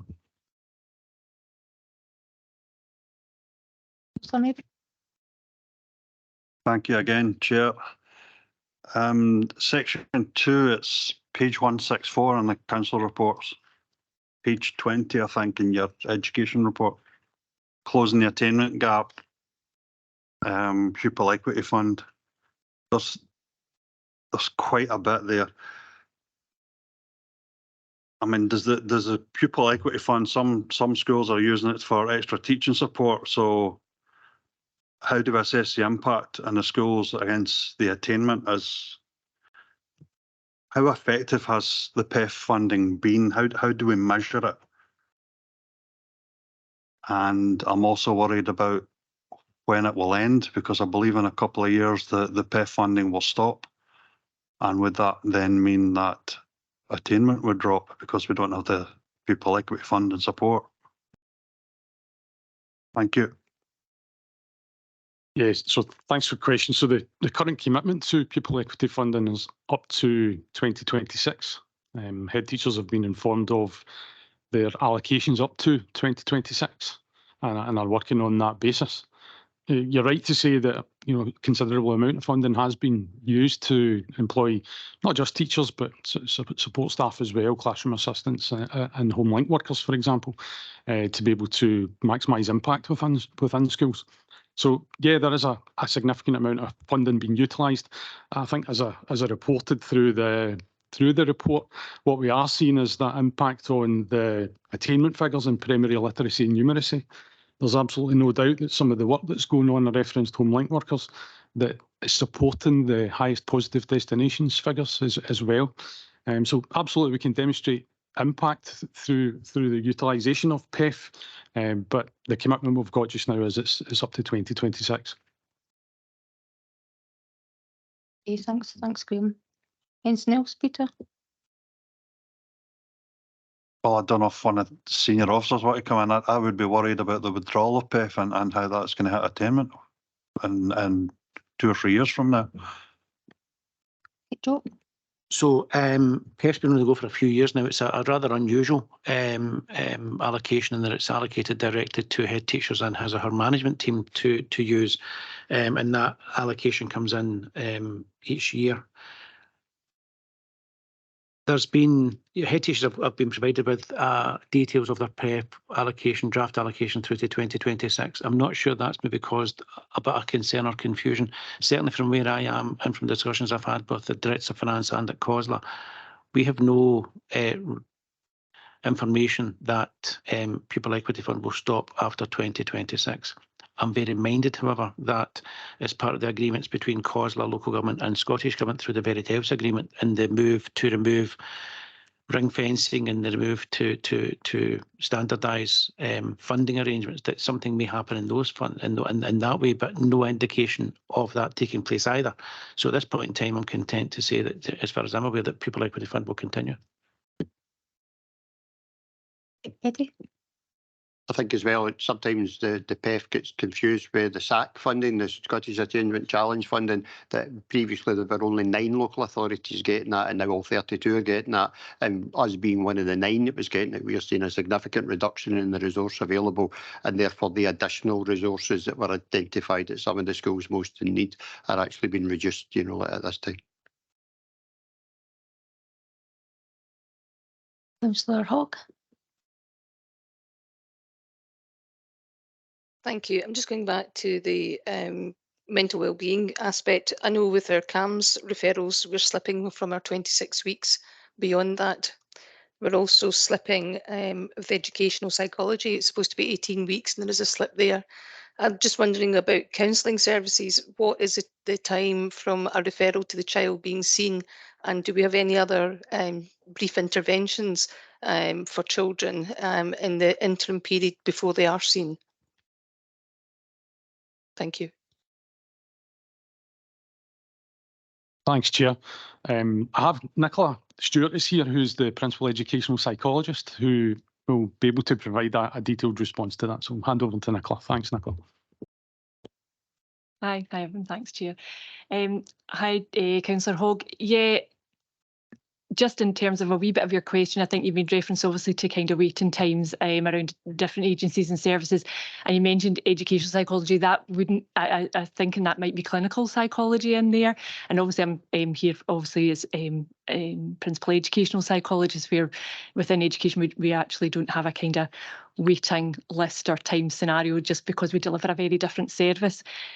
That aside, you were asking obviously around the counselling service. What we've been able to do through the time we've been delivering the counselling service in schools over the last almost 3 years is we've not really had to have any significant amounts of wait for any of our young people. There's been small periods of time where we've got some particular schools, and it'll just ebb and flow based on need, where we have had to maybe have a small period of wait. So one of our very large secondary schools, there was an increasing need, and it became maybe there was going to be maybe a couple of weeks wait before then the counselling service could meet with a young person. And at that point, we then readjusted our kind of allocation and our contract, if you like, with the provider, so that we could then put more support into that school, and that's continued. So we continue to use, I guess, the resource we have and sort of deliver that across all where all the needs are, but we have been able to manage to not have any significant amounts of wait for the counselling service per se. One of the areas that we really had to drill into around that was where there was a build-up, was not necessarily just to assume then that was a genuine range of need, that there was potentially actually maybe some inappropriate requests in there, and that was causing the build-up and then a bit of a wait. So we did some work with that, with some particular schools, and a wider discussion with our leads from all of our schools to really investigate that, and went back and looked at what, the kind of request route, who was kind of almost not quite gatekeeping it, but who was overseeing that within the schools, and then having those discussions with our counselling leads through the provider. And that worked really well, and we do that and keep revisiting that with our kind of termly meetings with our counselling leads from all the schools, to try and kind of keep on top of that and make sure that the requests coming through are appropriate. So I'm not sure if that's kind of helpful in answering that bit of that question. There might be some more follow-up. Yeah, thanks. That's really helpful. In relation to obviously, if it's out with your scope and it goes on to CAMHS, then there is going to be a wait for a CAMHS referral, and it is very long. There's no getting away from it at this moment in time. In our practice at the moment, we're getting referrals sent back from the CAMHS team, and we're having to look at other agencies. What safety netting, therefore, do we have for our children if the counselling service is referring on to the more specialist services of CAMHS? Yeah, thank you. That's definitely a very topical point at the moment, are those kind of waiting lists for that high-end level of support and intervention that CAMHS can provide. And we know that CAMHS themselves, through their national guidance and specification, are reworking their provision and how best to do that. So whilst I can't talk for that, I'm involved in, obviously, I suppose, the what can be done preventatively at an early intervention stage, and whilst we're waiting for, if you like, a new pathway around sort of CAMHS assessments. Now, the elements within that, some of that is around why CAMHS have had such long waiting lists for over a period of time, and the national specification for them is to try and sort of almost make sure they can focus on the significant mental health and wellbeing aspect, and that maybe the diagnostic assessment element from CAMHS comes away and that goes somewhere else. So in the slightly longer term, because that's now happening, as I understand it, therefore access to CAMHS for significant mental health support will become easier, because they're not going to be as caught up in assessment for neurodevelopmental sort of diagnosis. So that's one bit of that. But in terms of, I guess, what we're doing in the shorter term, our counselling service is absolutely part of that early, if you like, intervention and prevention. But we have, obviously, within our figures, we know that we do have a small number of young people that our counselling services also referring on to CAMHS as across our schools and across education. We will, determine when to make that referral on.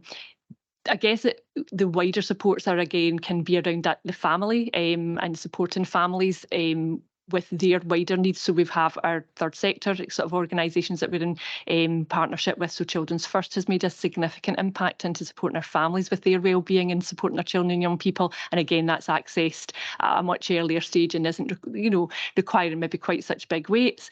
So that would be one example. And obviously there are other sort of third sector services we're in partnership with too, as well as our in-school supports. My service is involved in those kind of things too, and sometimes that can be working through the adults that work with the children as well as a direct involvement with children and young people. So I've kind of made a note, I suppose, to some of the stuff that might be happening at Ayrshire and health level around the CAMS sort of redevelopments. So in the longer term, hopefully those weights start to come down. They obviously are still running their emergency services and their NeuroCam services too within that. Okay. Thanks very much. Thank you. Appreciate that. Thank you. Thanks, Councillor Hogg. Are there any more questions, comments? I think I've just got a question, I think for you, Eddie, and it's in terms of the Learning Estate Investment Programme bid that was submitted to the Scottish Government. We were hoping to hear back end of last year, particularly for North West Kilmarnock. Learning estate, it's important that we invest in our schools in that area. It's an area of growth, particularly over the last decade, and with planning permission for another 600 houses, which is started.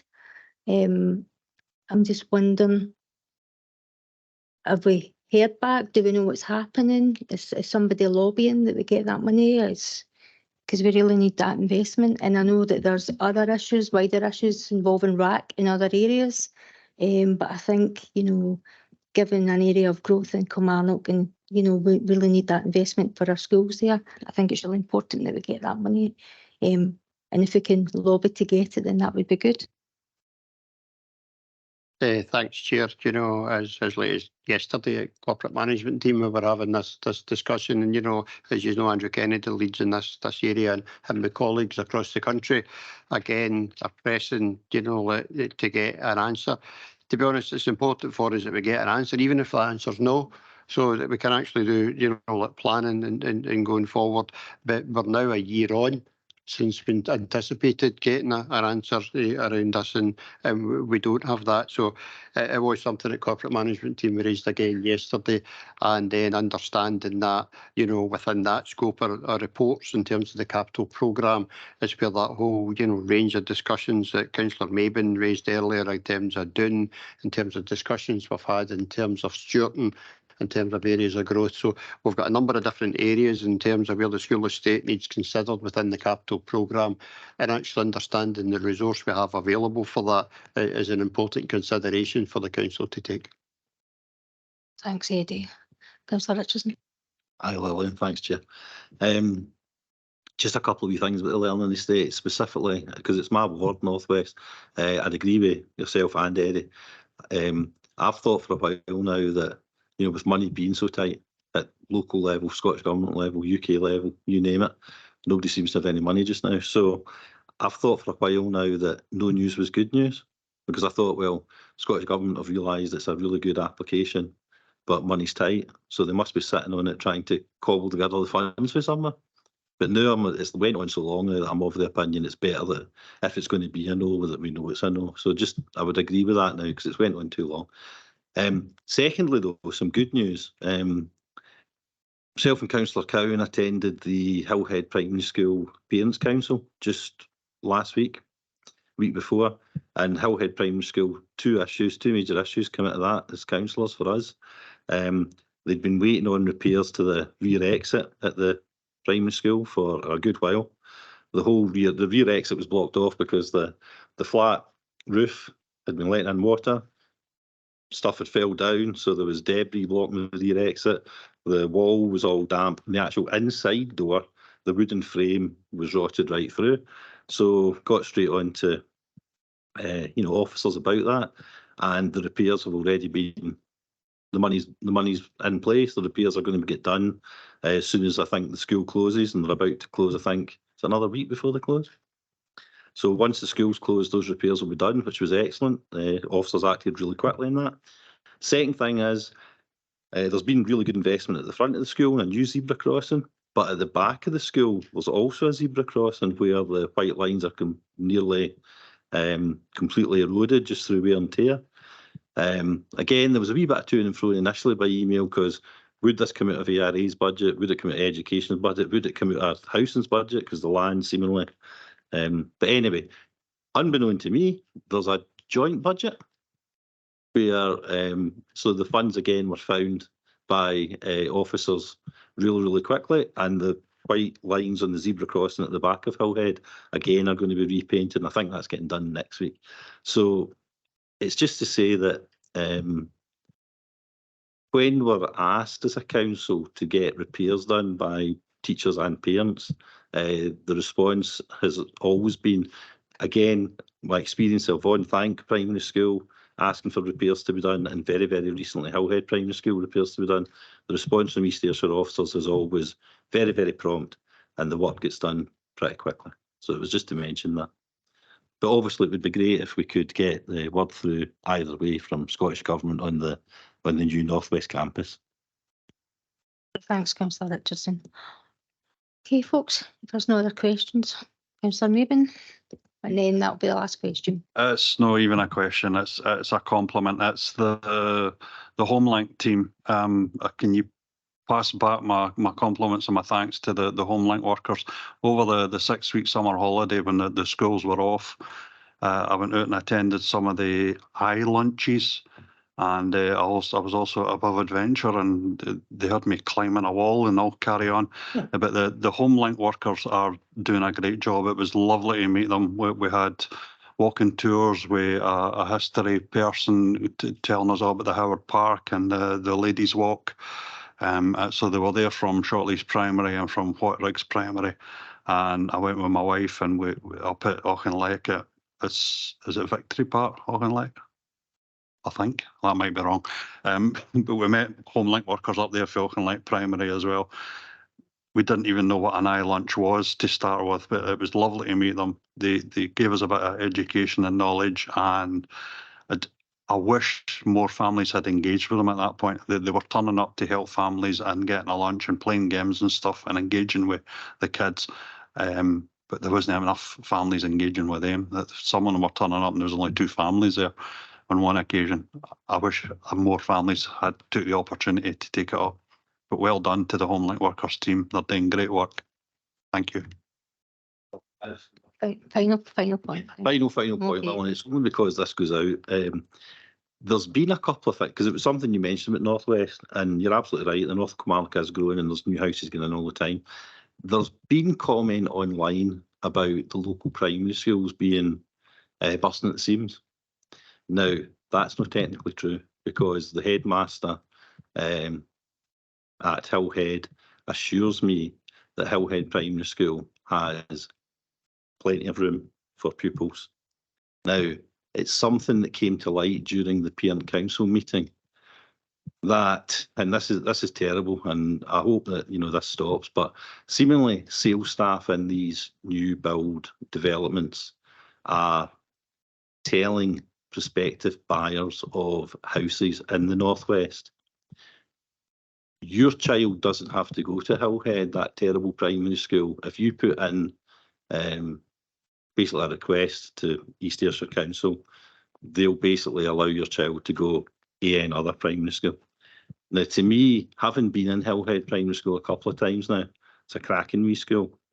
So all I'd like to say to people is, if you can't get your kid, and there's no ranking order here, but if you're buying a new build in the northwest of Kilmarnock, be it North Craigs or wherever, rather than trying to place your kid into Annan Hill, Gargison, wherever, go and have a wee look at Hillhead Primary School before you put in a placement request, because there's a good wee primary school a lot closer to you, and it's got spaces.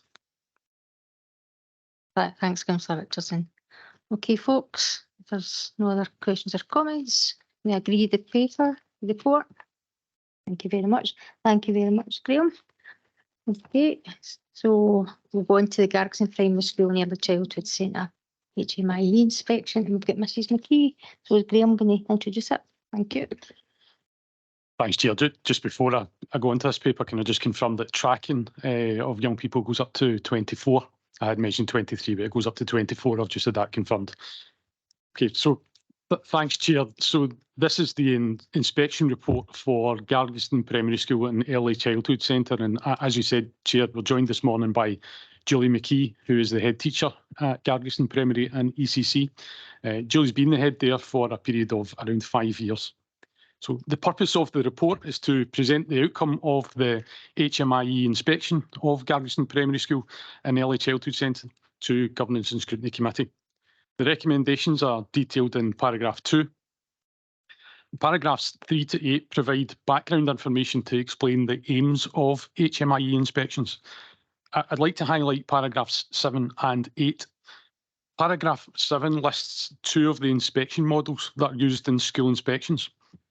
They are the full inspection model, which focuses on 4 quality indicators, and the short inspection model, which focuses on 2 quality indicators. Gargeston's inspection followed the short model inspection, with 2 quality indicators being evaluated in the primary school and the equivalent 2 quality indicators being evaluated in the early childhood centre. Paragraph 8 provides details of the quality indicators that are evaluated as part of full and short inspection models and the 6-point scale that is used to report on the quality indicator evaluations. Paragraphs 9 to 13 detail the inspection process, covering who's involved in inspections, the process, and how parents are informed of the inspection outcome.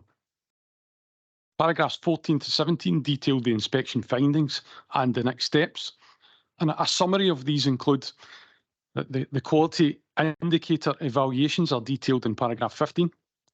Key findings from the report include that inspectors found there to be a very caring and nurturing culture, a strong cohesive community, confident, happy children who are proud of their school and nursery, and an enthusiastic and dedicated team. The report also makes reference to children's high levels of attainment in literacy and numeracy, and the report also highlights where continued progress could be made, such as increased opportunities for staff to work collaboratively with colleagues from other schools, and that is something that Julie is actively progressing. Paragraphs 18 to 19 summarise next steps, and that is that there will be no further visit to the school by HMIE in connection with this inspection. And Julie will be sharing her experience of the inspection process at a forthcoming head teachers meeting to support head teacher colleagues in other schools. So I hope members agree that this is a very positive inspection, and I agree the recommendations set out in paragraph 2. And I would like to put on record my thanks to Julie and her team in achieving such an outcome. So Julie and I are happy to answer any questions that members may have. Thanks, Graham. Thanks. Well, Mrs. McKee, fantastic report. Well done. Take our thanks back to staff and a big well done, a big gold star to the pupils. It's a brilliant inspection report outcome, and it's very, very welcome. So if anybody else has any other questions or comments or points they want to raise, so we'll get Councillor Cogley and then Councillor Mabin. Yes, both. Thank you very much for the report, and really just to say well done. It's great to see this. Thank you very much. Thanks, Councillor Cogley. Councillor Mabin. Just to ask, what's the capacity at the Gargeston Primary? Can they take more pupils? I understand there's people from as far away as South Craigs have their children at Gargeston. If the school's full, how many more can they take? We're not currently full. We do still have quite a number of places where our school roll at the minute is about 421. Some year groups bigger than others. You're right, some children do travel to come to Gargeston. That can be for a variety of reasons. It might be parents' work commitments, childcare responsibilities, but we do have a number of children who come from out with the local community. But yeah, still plenty of spaces within the school. The early childhood centre is full to capacity and has a lengthy waiting list, but still plenty of room in the school. Thank you. Is there anything that you want to share with your experience of the inspections or? I think from our point of view, from a whole staff team, it was really very positive for us. We were fortunate from the outset. The communication, the inspection team were fantastic. They did their best to put us at ease throughout the whole process. They checked in, regularly in staff wellbeing. The communication with myself and the whole staff team was super, as was support from Graham and the central team. So for us, it was a very positive experience. And that's what I will share with my colleagues as well when I speak with them at the head teachers meeting. That's good. That's good to share your experiences with other head teachers and maybe to let them know what to expect. And so that's really, really good. So again, thank you very much and well done. So this is a great report for us. So thank you. Okay, thank you very much. Yeah. So, oh, sorry, can we agree the recommendations? And definitely congratulate our children from Gargison and the staff. So thank you. So we'll move on to St Andrews Primary School and Early Childhood Centre HMI inspection report. Okay, Graham. Thanks, Chair. So the purpose of the report is to provide members with an update on the outcome of the inspection at St Andrews Primary and Early Childhood Centre. I will mention you referenced earlier, Chair, that we're joined this morning by Joe Kane, the campus head at St Joseph's Campus, which includes St Andrews Primary and Early Childhood Centre, and also Elizabeth Hastings, who is the head teacher of St Andrews Primary School and Early Childhood Centre. Just to provide some context on Joe and Elizabeth, Joe was appointed to the substantive post of the campus head teacher after the inspection, and Elizabeth was appointed to the head teacher of St Andrews post following the retirement of the previous head teacher after the inspection had taken place. Elizabeth does know the school well, having been in the school for a number of years, but wasn't present in the school for the inspection time. The purpose of the report is, as I mentioned, is to report on the outcome of the inspection. And like the previous report, the recommendations are detailed in paragraph 2. Paragraphs 3 to 8 highlight the background information and explain the aims of HMIE inspections, similar to the previous report. I won't highlight the two different paragraphs again, but just to mention that St Andrews had the full inspection. And that resulted in 4 quality indicators being evaluated in the primary school and 4 quality indicators being evaluated in the early childhood centre. Similar to the previous report, paragraph 8 details the quality indicators that are evaluated and how they are reported on in paragraph 9 to 13. Paragraphs 14 to 17 detail the inspection findings and the next steps. A summary of these include the quality indicator evaluations are detailed in paragraph 15. Key findings from the report include that inspectors found staff and children to be welcoming and keen to share their ideas and experiences with visitors. I would like to highlight the role of the senior lead practitioner and the practitioner team in the Early Childhood Centre has been a strength in developing an environment with a caring ethos, and that staff are developing approaches to support children's progress in learning and literacy in English and numeracy and mathematics. The inspection team did identify areas which require improvement and have asked the school to improve planning for continuous improvement, develop a consistent approach to promoting children's wellbeing, and to further develop nurturing and restorative approaches to support children to develop positive relationships. Inspectors will return to the school within 1 year of the inspection report publication. The report was published in August. The exact date of the return inspection is something that we're not fully aware of at this time. I anticipate it will take place at some point in this school session, possibly May, June time. Paragraphs 20 to 23 detail some of the progress made to date, and I'd like to highlight paragraph 21, and particularly the confidence we have in Joe and Elizabeth and their teams to lead the required improvements that were identified by inspectors. Joe, Elizabeth and I are happy to answer any questions that members may have. Thanks, Graham. So improvement is needed, and just after the inspection, Graham, have we put in supports that's adequate and that's going to adequate supports being put in place in the school with an improvement plan that everybody can be assured is going to be implemented, and when the next inspection is going to be, we're going to get a clean bill of health. Thanks, Chair. So I'll pick up on a couple of those points, and I'll pass over to Jo and Elizabeth in terms of the development of the school improvement plan. In terms of supports, we recognised prior to the inspection through a visit to the school that the school did require support, and we identified a number of areas that were consistent with the identified areas through the inspection report.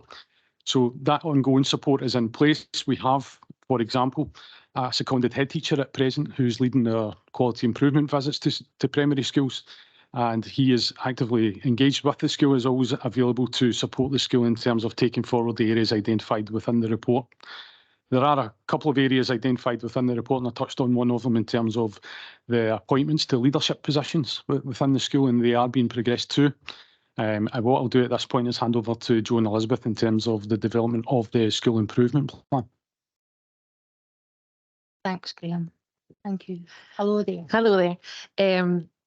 Yeah, so a couple of things just to pick up on what Graham was saying there. We are absolutely engaging with colleagues within East Ayrshire Council Education who have been more than supportive of the work that we're going to do.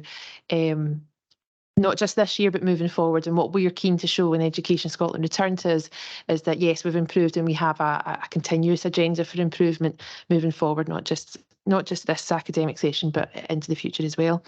There is a lot of, what I'll say, I have been in the school for a number of years, but wasn't involved in the inspection at the time. But I know there is a lot of good practice within St Andrews Primary and the ECC.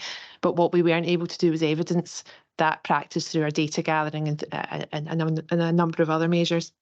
That won't happen this time around. They will be left with no uncertainty about the good practice that's going on within the school.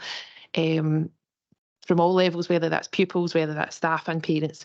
So it's bringing the team together to work towards those improvements, absolutely, for the benefit of all the young people and children that go to St Andrews. But yes, I'm confident, having taken this post, that we have the support needed from East Ayrshire Council. That's good. And I'm reassured by your confidence. Thank you. Jo? Chair, just to clarify, at the time of inspection, there was a head teacher and a senior leadership team. The head teacher moved on shortly after inspection. So, as Graham mentioned, the campus head position was firmed up post-inspection. Prior to and during the inspection, that acting position was on a 1 day a week basis to provide support on a Monday operationally. Now it's a 5 day a week permanent post. And Mrs Haysons has returned to the school. There's an acting deputy position the authority have granted to us for this session beyond our core staffing. And that post has been advertised with recruitment to be tied up just after the October break. In terms of improvement planning, there is an important point of context, I think, here, in that very tragically the school, as have some others, lost a pupil very shortly after Easter. And so that whole cycle of planning was naturally put on hold for good reason. And it's also why the inspection report came out post-summer and not in line with our normal turnaround times. Just on that, Jo, how's our kids moving on from that event when they lost a friend? As was mentioned earlier, education psychology team have absolutely wrapped themselves around St Andrews at the time and continue to provide that support. There are measures in place that we do continue to monitor those that were closely impacted, particularly family members still within the school and the community around that. And we still engage with educational psychology. And when the time is right, there's certain things that we can implement around seasons for growth programmes and things like that when the time is right. Thank you. Councillor Cogley, do you want to come in? Yes, thank you very much, Chair. I'm keen to ask more sort of general questions in terms of are there any other schools that we're concerned about that may have reports if they were inspected, for example, tomorrow? So I just want to ensure that we've finished the discussion as far as this school is concerned first, because otherwise we'll be sort of toing and froing. So, Chair, perhaps back to you to clarify that point before I ask my next series of questions. Okay, thanks, Councillor Cogley. Has anybody got any questions for Councillor Maben? Thank you, Chair. Just to ask about the engagement with the parents, the carers. Is there an active parent council? Have the parents expressed concerns about the report? And the other point, I think you already said, Joe, you're underway, you're appointing a deputy head and a principal teacher. Is that happening very soon, I hope? Thank you. Our principal teacher interviews have actually already taken place, and we're just waiting for HR to complete their background checks and things like that, and then that post will become active hopefully just after the October break. The additional deputy's post will also be interviewed after that, again once we've ran through HR's procedures. In terms of, what was the first bit? Parent council. Yes, we absolutely do have an active parent council who, yes, we're disappointed with the report findings, but absolutely have our back in terms of moving forward. And that's very much the agenda that we're setting as a school about, yes, this has happened, but we're moving on and we're going to get better. And the parent council absolutely have our support, or absolutely supporting us with that. We also held a parental information evening after the report was published, where we had around 25 of our families represented at that meeting, who had that opportunity to share their concerns about the report, and for Joe and I to answer any questions with that, and also for me then and Joe to take forward any outstanding actions, taking into consideration the concerns the parents do have. And within the school improvement plan, there is reference to that and about building our relationships with parents so they are also involved in the improvement of the school. I think as well, Councillor Mabin, excuse me, previous experience on campus in terms of an inspection report perhaps not being where parents would have liked it to be, and managing that journey towards taking a school forward gives me confidence that we're not new to this. So St Joseph's 5 years ago, the inspection report was okay. There was no revisit, but the attainment patterns that were mentioned earlier are in large part due to the significant outperformance of St Joseph's against other virtual comparator schools, and I'm confident that having taken parents through that journey in the academy, that we'll be able to do so in the primary school, moving towards revisit.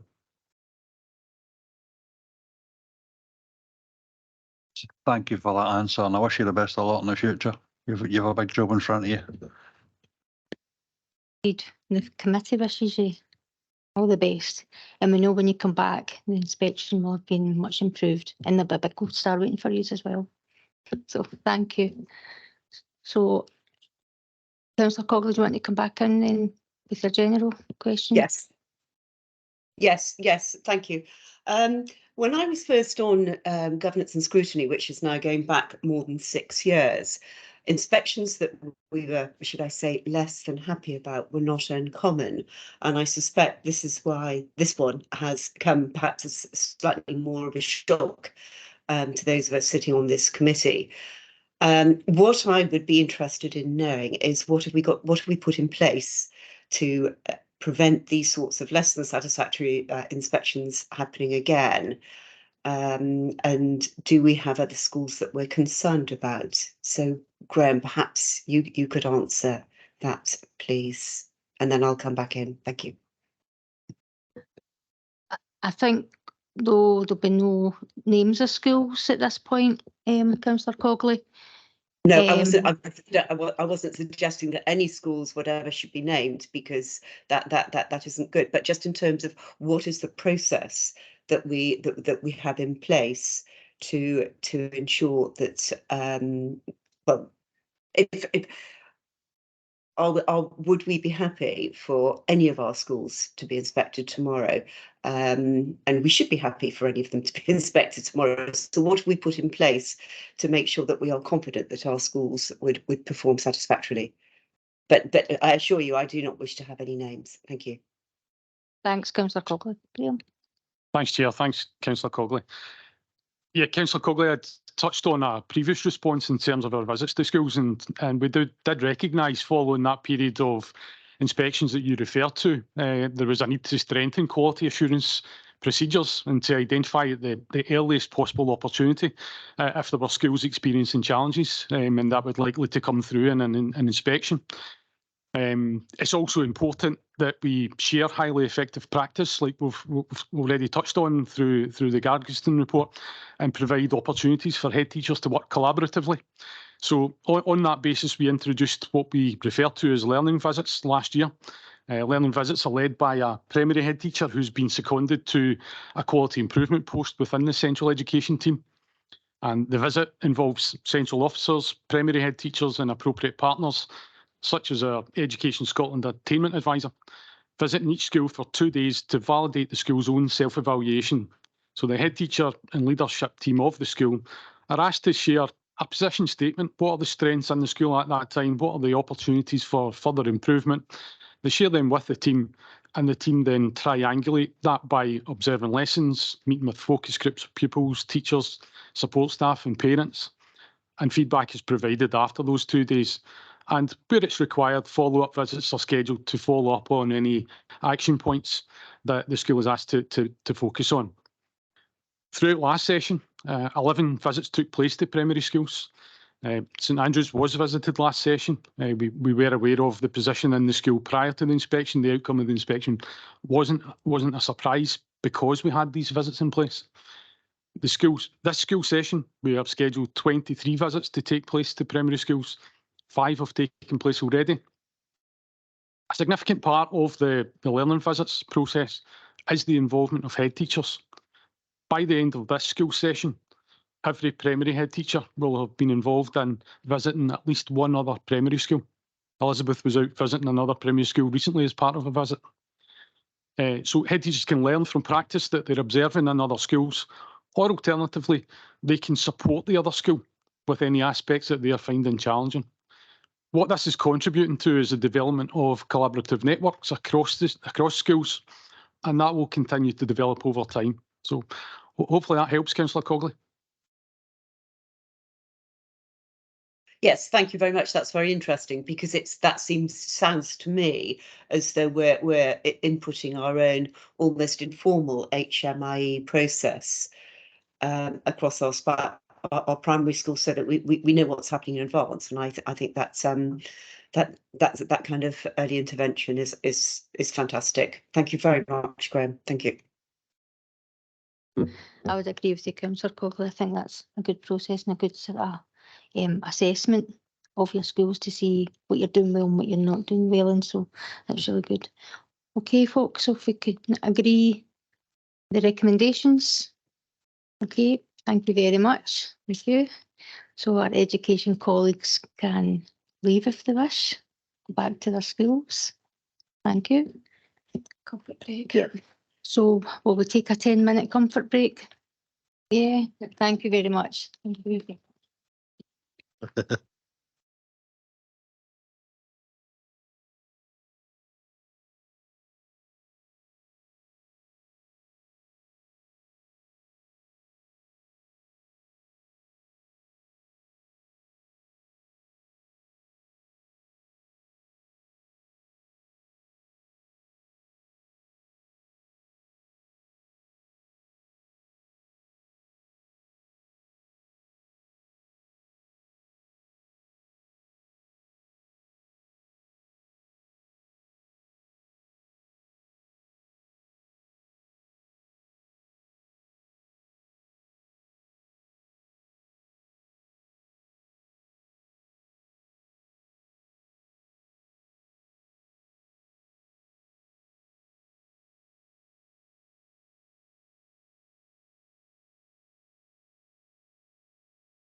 Okay, folks, we'll bring the meeting back to order. Okay. And we will go straight into item 9, East Ayrshire Integration Joint Board Internal Audit Annual Update Report. And that's over to you, Ailey. Thank you. Thank you, Chair. I was going to say good morning. I think we're on to good afternoon now, members. It's a short report from me today, you'll be glad to know. So it's badged as an annual assurance report. We do bring this report up every year. Basically, this is my show and tell report to you. It's about the work I do for the IGIB. So the work we do for the council in terms of agreeing the annual audit plan, doing the work and then bringing an annual report back up is basically what we do for the IGIB as well. So what we do for the IGIB mirrors, albeit on a smaller scale, what we do for the council. So one thing I wanted to mention before I go into the guts of the report is in item 4, the report from Audit Scotland today, I just wanted to focus on the review in there of internal audit, and it indicated that we're operating effectively. So it's part of that trust in internal audit that I usually talk about when I present the reports in our council work. So thankfully you can still continue to take trust in the work of internal audit because we've heard it from external audit. So that's always useful. So thank you, Louisa. So I'll go through the report very quickly. As I said, this is about the work we do for the IGIB. And the detail of what we do for the IGIB is for the IGIB to consider. So I've demonstrated in the report today, and particularly through the appendices, the breadth and the depth of the work that we do for the IGIB and the work we've done since the inception of the IGIB. There's no issues of significance in the report. So the report is, as it's badged, an assurance report to show you that we have in place proportionate and appropriate internal audit arrangements for the IGIB and that they are working. So I'll focus on the appendices as I go through the report. So paragraph 3 on the background, me telling you about the work we do for the IGIB is part of this committee's consideration of following the public pound, and I support the council in their obligations for following the public pound. And Appendix 1 lays out the broad framework of following the public pound, just for those who are maybe not so familiar with it. Appendix 2 shows a diagram just reinforcing the fact that I work as the Chief Auditor, not just for the council, but all the alternative service delivery models and partnerships. So that's part of our supporting following the public pound. The council's internal audit team have eyes on all of these other activities. Paragraph 5 refers to the responsibilities of the IGIB. So Appendix 3 just lists that in a wee bit more detail, but basically the IGIB have the responsibility to develop and implement their own systems of internal control, as well as their audit committee considering the work that we do for the IGIB. If I move down to paragraph 8, we've got the link there to the financial regulations of the IGIB, which were drawn up at the inception of the IGIB and are reviewed every couple of years.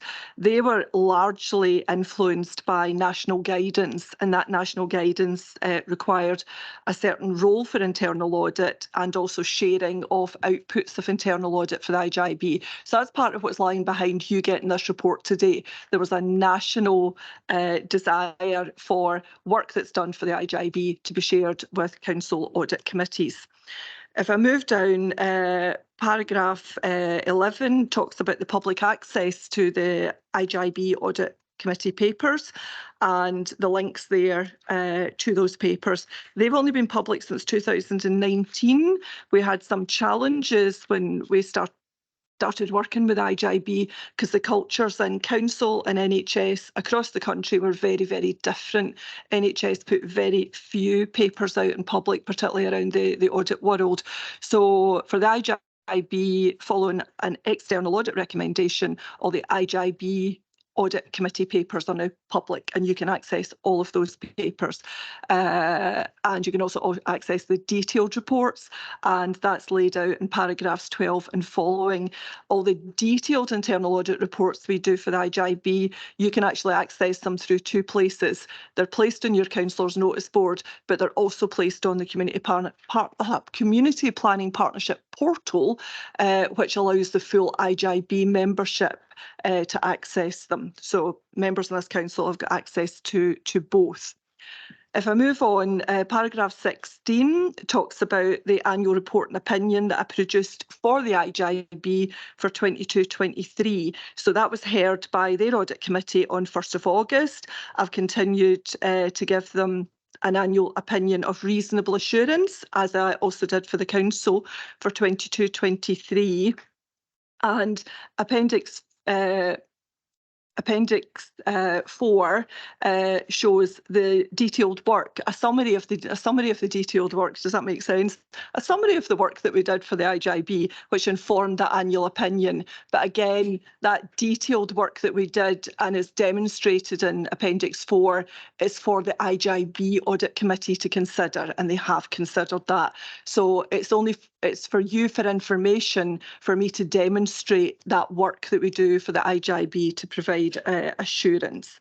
So if we move down the report and we go to paragraph 21, and that talks about the plan that we've got in place for the IGIB for 23-24, and that was agreed by the IGIB Audit Committee on the 30th of May, and that is a public document.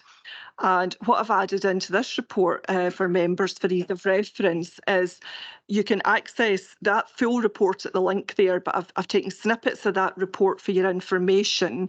And at Appendix 5, it gives you a full chronology of all the internal work we've done for the IGIB since inception in 2015-16. So you can see the breadth and the depth of the work that's been carried out by my team and the NHS internal audit team, who also do a slice of the IGIB work.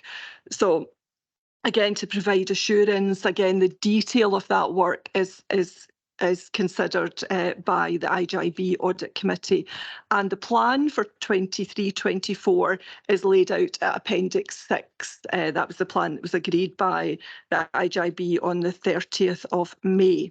So I think, Chair, the report is short. It has some detail, but that detail is only to demonstrate that we do quite a large amount of work for the IGIB and to provide that assurance to this committee. So happy to take questions as usual. Thank you. Thanks very much, Hayley. I've got one question, and it's in relation to the audit plan, in that the APC approves the use of council IGIB days. Do you have any influence in that? Do you have any input in that? Yep. It's always a collaborative exercise, as it is with this committee on the plan for the council. The IGIB plan, we actually also have a formal planning session with the IGIB, and this year that was held on the 24th of January. So we take some ideas up. The members are, bring their own ideas to the table as well. And we've got the slight complexity that we have the two internal audit teams working. So the NHS internal audit team will bring their ideas, the council audit team will bring their ideas, and we'll discuss those at planning session with the IGIB Audit Committee, and then we formally agree that audit plan. The challenge with the IGIB Audit Committee is always to try and fit in the priorities and what is quite a relatively small allocation of internal audit days. It's appropriate for the audit universe. And when I mention the audit universe, that's basically all the stuff that we'd be interested in within the IJB. So there's not as much as there is for the council, because IJB doesn't have any contracts, doesn't employ anybody, and doesn't have any bank accounts. So a lot of the stuff that get my interest in the council, there's none of that in the IJB. So our IJB work is focused on governance, performance, and probably particularly to risk as well. Probably the three areas: performance, governance, and risk tend to be the three areas that formulate the ideas for the plan. But we've never not been able to accommodate a high risk priority item in the plan for the IJB, and that for me is the important thing. We are going to come up to, sorry, I'm going on longer than you're expecting me to with this answer, Chair, sorry. The final point I was going to make was we are coming up with a revised council internal audit plan on the 9th of November. And in that plan, we're actually proposing that we increase the number of days for the IJB. We started with 35 days and the plan has been agreed on 35 days. But when we've started to walk through a lot of the arrangements, when we've started to look at the scope of the audits that we have to do, 50 days is looking more realistic, and that's going to be within the context of a council plan that's 135 days, because I've managed to squeeze a few more days out of my team for this year. So it's not a significant increase in the overall council plan, but quite a significant increase in terms of the IJB plan. So we'll be bringing that proposal up to you in November. So I hope that answers your question, Chair. Thank you. Thanks, Ailey. It does. Yep. Councillor Mabin. Thank you, Chair. Hi, Ailey. Just can you give us an idea how they go about the work? Is this just your team's in an office, you're on your computer, and it's all just data in front of you, or do you actually get out and go and visit these different places and have meetings and talk to people all over the place? Through you, Chair. Audit literally means listening. So we listen to folk. I'm a big believer in face-to-face meetings, and so we do a combination. We do desktop work, and we have access. We have unrestricted access to all data in the council and all the partnership bodies. So we have access to that data. It depends very much on the type of audit that you're doing, but it would involve at the very least a walkthrough discussion with relevant officers. It would involve us looking at data. It would obviously looking at other experiences. We would look at complaints. We would look at other data. We would always clear our findings to make sure they're factually accurate with the officers, and with usually Director of Health and Social Care in terms of the IJB work, because he's also the Chief Officer for the IJB. But it's the same protocol that we use for the council. We're required to carry out our work under the same professional standards for the IJB as we are for the council. So all of our work is carried out under the Public Sector Internal Audit Standards, which the Local Government Scotland Act requires us to comply with. And in fact, in the Audit Scotland report, they've also reinforced that we were found to comply with that piece of professional standards document. It really just, Councillor Mabin, it really just depends on the type of audit we're doing. We do get out and about when we need to, but less so for the IJB type work, because as I mentioned earlier, it's what we call its audit universe is a very different beast, and it is largely we'd be looking at governance and risk and performance, and that tends to be through looking at data and interrogating data and looking at inputs. Are the inputs reliable? What are the outputs telling us? Are the outputs actually providing value? And what's the impact? Does it have the right impact? So that would be the sort of three main sort of principles of the way we would go about our work. So I hope that answers your question. Okay, thank you. Any other questions or points for Ailey? No. Okay, can we agree the recommendations? Okay, thank you very much. Thanks, Ailey. Thank you. Thank you very much. Okay, so we'll go on to the Health and Social Care Partnership Strategic Commissioning Board Annual Report 22-23, and that's over to you, Alec. Thank you. Thanks, Chair. This report's brought annually to the Governance and Scrutiny Committee to provide an update on the transformational change activity and progress related to the Health and Social Care Partnership Strategic Commissioning Board, and this report relates to the 2022-23 financial year. So the partnership established the Commissioning Board, which has delegated responsibility to oversee the implementation of a financial recovery plan on behalf of the IGIB's Audit and Performance Committee, and through this committee to the IGIB itself. And the key priority is to ensure that the IGIB is best prepared to meet key priorities set out within the strategic plan, which runs from 2021 to 30, within delegated resources and in line with the national health and wellbeing outcomes. And the board is co-chaired by Craig MacArthur as Chief Officer and by myself as Chief Finance Officer, with representation from corporate finance, human resources, the trade unions, and also, as you'd expect, frontline services. The board met on 9 occasions over the course of 2022-23 to consider new applications for funding from the Transformational Change Fund and to consider updates on previously approved transformational change initiatives. And a summary of the activity for 22-23 is highlighted in the table at paragraph 4 within the report. Paragraph 5 provides information on the overall level of resource delegated by the Council and the Health Board to the IGIB in 2022-23. And paragraph 6 provides information on the Transformational Change Fund and highlights that East Ayrshire Council had initially provided funding of £1 million back in 2017-18, and this has been supplemented in subsequent financial years by IGIB approved retention of uncommitted balances. And this was set aside to progress the Transformational Change Programme. It's important to highlight that these balances relate to both Council and to NHS Commission budgets, which are delegated by both parties. So in terms of the table at paragraph 8, this provides a breakdown of the funding approved in 22-23, and this totals 1.011 million and relates to 12 separate projects as listed there. And at 31st of March 2023, there was an uncommitted balance of transformational change funding of £986,000. You've already heard about the Council audit and obviously annual accounts. The external audit of the IGIB's annual accounts has been completed, and the audited accounts for 22-23 were formally approved by the IGIB yesterday afternoon. So amongst the recommendations approved is that 1.401 million of the 3.376 uncommitted balance for 22-23 be retained for transformational change purposes, and this had previously been approved in principle by the IGIB at its June meeting, subject to completion of the audit of the annual accounts.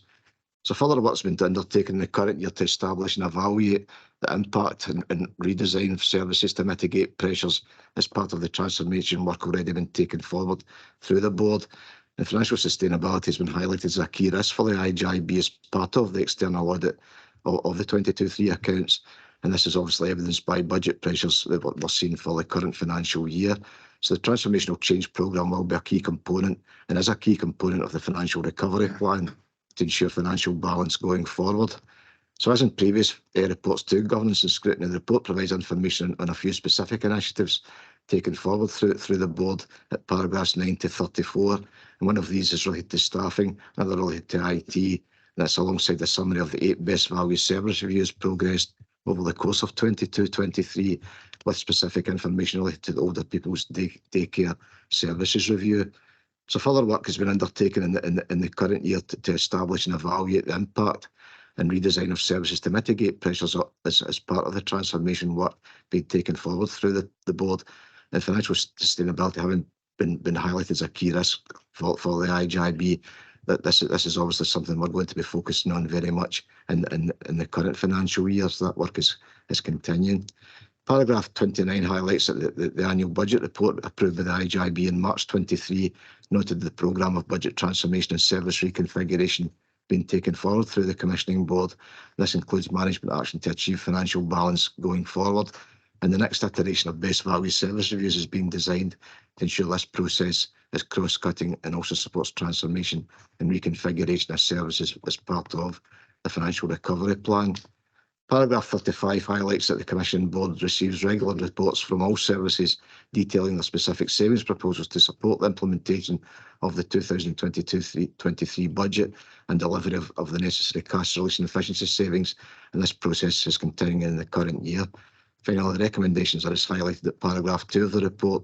This asks that the Governance and Scrutiny Committee note and comment on the update and progress made to support the financial recovery plan, and otherwise note the contents of the report. So happy to take any questions. Thanks, Chair. Thanks, Alec. Does anybody have any questions for Alec? Questions or comments? Nope. Alec, you're getting let off lightly. Well, thank you very much. Can we agree the recommendations? Yep. Alec, thank you very much. Thank you. So we'll head over to Charles, and that's for out with placements. Okay, over to you, Charles. Thanks, Chair. The Out with Placements report is an annual report that is received by the Governance and Scrutiny Committee every year, and Chair and members will recognise what the purpose of Out with Placements is to provide care and education, learning support for our most vulnerable and valuable children within East Ayrshire, where there is an assessed level of need that requires them to be placed out with their own internal resources, both within a care setting and within an education setting. Out with Placement also takes forward a preventative model of support and spend. Predominantly, this has been developed as a test for change a number of years ago, and has progressed to wrap-around support for children where there are complex needs and levels of distress, where there's a risk that their education needs cannot be met within their community and mainstream setting. The history of Out with Placements is a delegated responsibility to the Health and Social Care Partnership, and it's a legacy from Education Social Services in terms of the budget stream, and it's the budget of Out with Placements held by the Health and Social Care Partnership. The report highlights the kind of complexity of need for the children who require to access Out with Placements, and highlights the significant unpredictable cost factors that would be associated with these assessments, and predominantly the significant costs that are around both residential care and residential education care for children who need to care for out with.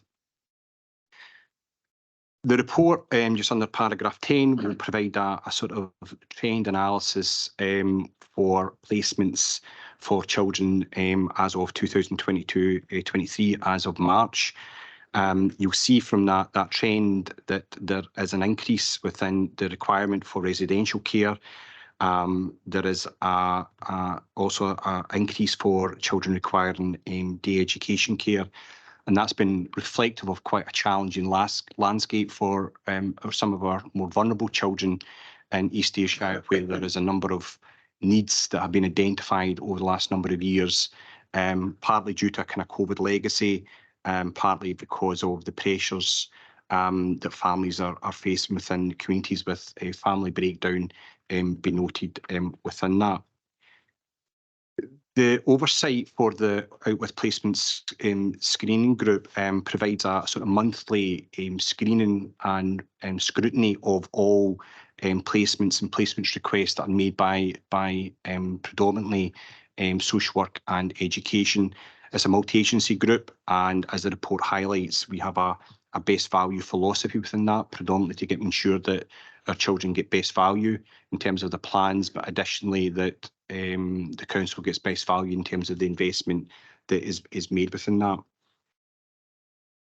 Throughout 22-23, we have seen an emerging picture around the national mandated scheme for unaccompanied asylum-seeking children. This has created a pressure point for our services, and predominantly the wraparound support that our new Scots require once they are welcomed into East Ayrshire.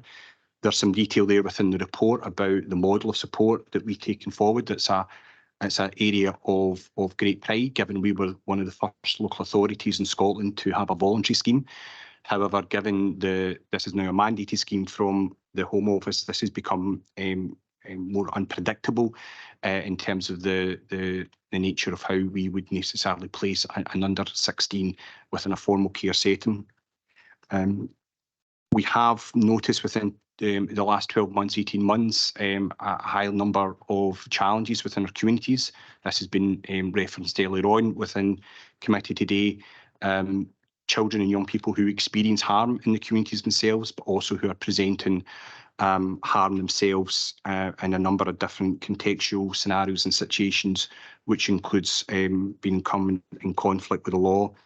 This has placed a pressure around the whole system support to wrap around children and young people, and there is an unintended consequence of that level of focus and pressure that some of the children and young people may require to be placed within local authority care. And at times that's not always necessarily been as a clear assessment of need, but it's been a requirement of the pressures that sometimes family face, the breakdown within that because the pressure that's placed on carers and the challenges of not being able to meet change. And that's a consequence of at times having to access an out with placement. You'll see from the report there is an evaluation of the additional supports that education have looked to do to provide around children who are on that cusp or ages of either preventative support or the requirement to be educated out with. East Ayrshire, I'd probably draw attention to paragraph 25 and the work that the Inclusion Review Group and the Strategic Inclusion Group have undertaken over the last 12 months as a sort of preventative measure to try and lower the risk of the requirement for children and young people having to go to out with placements. The report highlights some of the future challenges and opportunities. I'll not go through every one in detail there, happy to discuss that further. However, there is an unpredictable nature of what the cost of an out with placement is, and that is dominantly through the residential care, and the report does talk about the Scotland Excel framework and some of the predictable costs within that framework and how we negotiate uplifts within a sort of average cost scheme. We do have children and young people who are out with the formal Excel framework, and some of the negotiations on an annual basis can be incredibly challenging. But we're supported well through with placements through our Contracts Commission officer, who has a level of positive forecasting in some of the negotiations. We are seeing a trend over the last 12 months of a number of providers coming back to us to request individual negotiations around uplifts for some of our children and young people as a result of some of their high levels of distress and level of complex need and unresolved trauma that's presented within their care placement as a means of having to provide additional wraparound support. Some of that has been reasonable and some of that has been unreasonable, and as a scrutiny group, we've had to go back and have some conversations, discussions to ensure that we are providing the best value in regards to our original placement agreement. We continue to have challenges within our own internal resources in regards to our capacity through our children's houses, which predominantly throughout 22-23 was at full capacity, and also our foster care provision. And there is both a local and national challenge to recruit foster carers to meet some of that need that we are experiencing. It's always been our commitment and intention to lower the numbers of children who are in our care. That's part of keeping the promise for us. We recognise that there are a number of developments and innovations that we need to do to achieve that. We have Help Everyone at the Right Time in terms of our practice model support within our communities, and to try and change the stream of supports and wraparound for children at that earliest opportunity. But also that there are some targeted supports that we've tried to implement as well, particularly through our partnership through Scottish Government from the Whole Family Wellbeing Fund, both Element 1 and Element 2, which we are partner of, but also the design work that we are involved in to look at what family support will mean over a sort of second horizon, third horizon window moving forward, given the new challenges. Just also to note is that and Alec had mentioned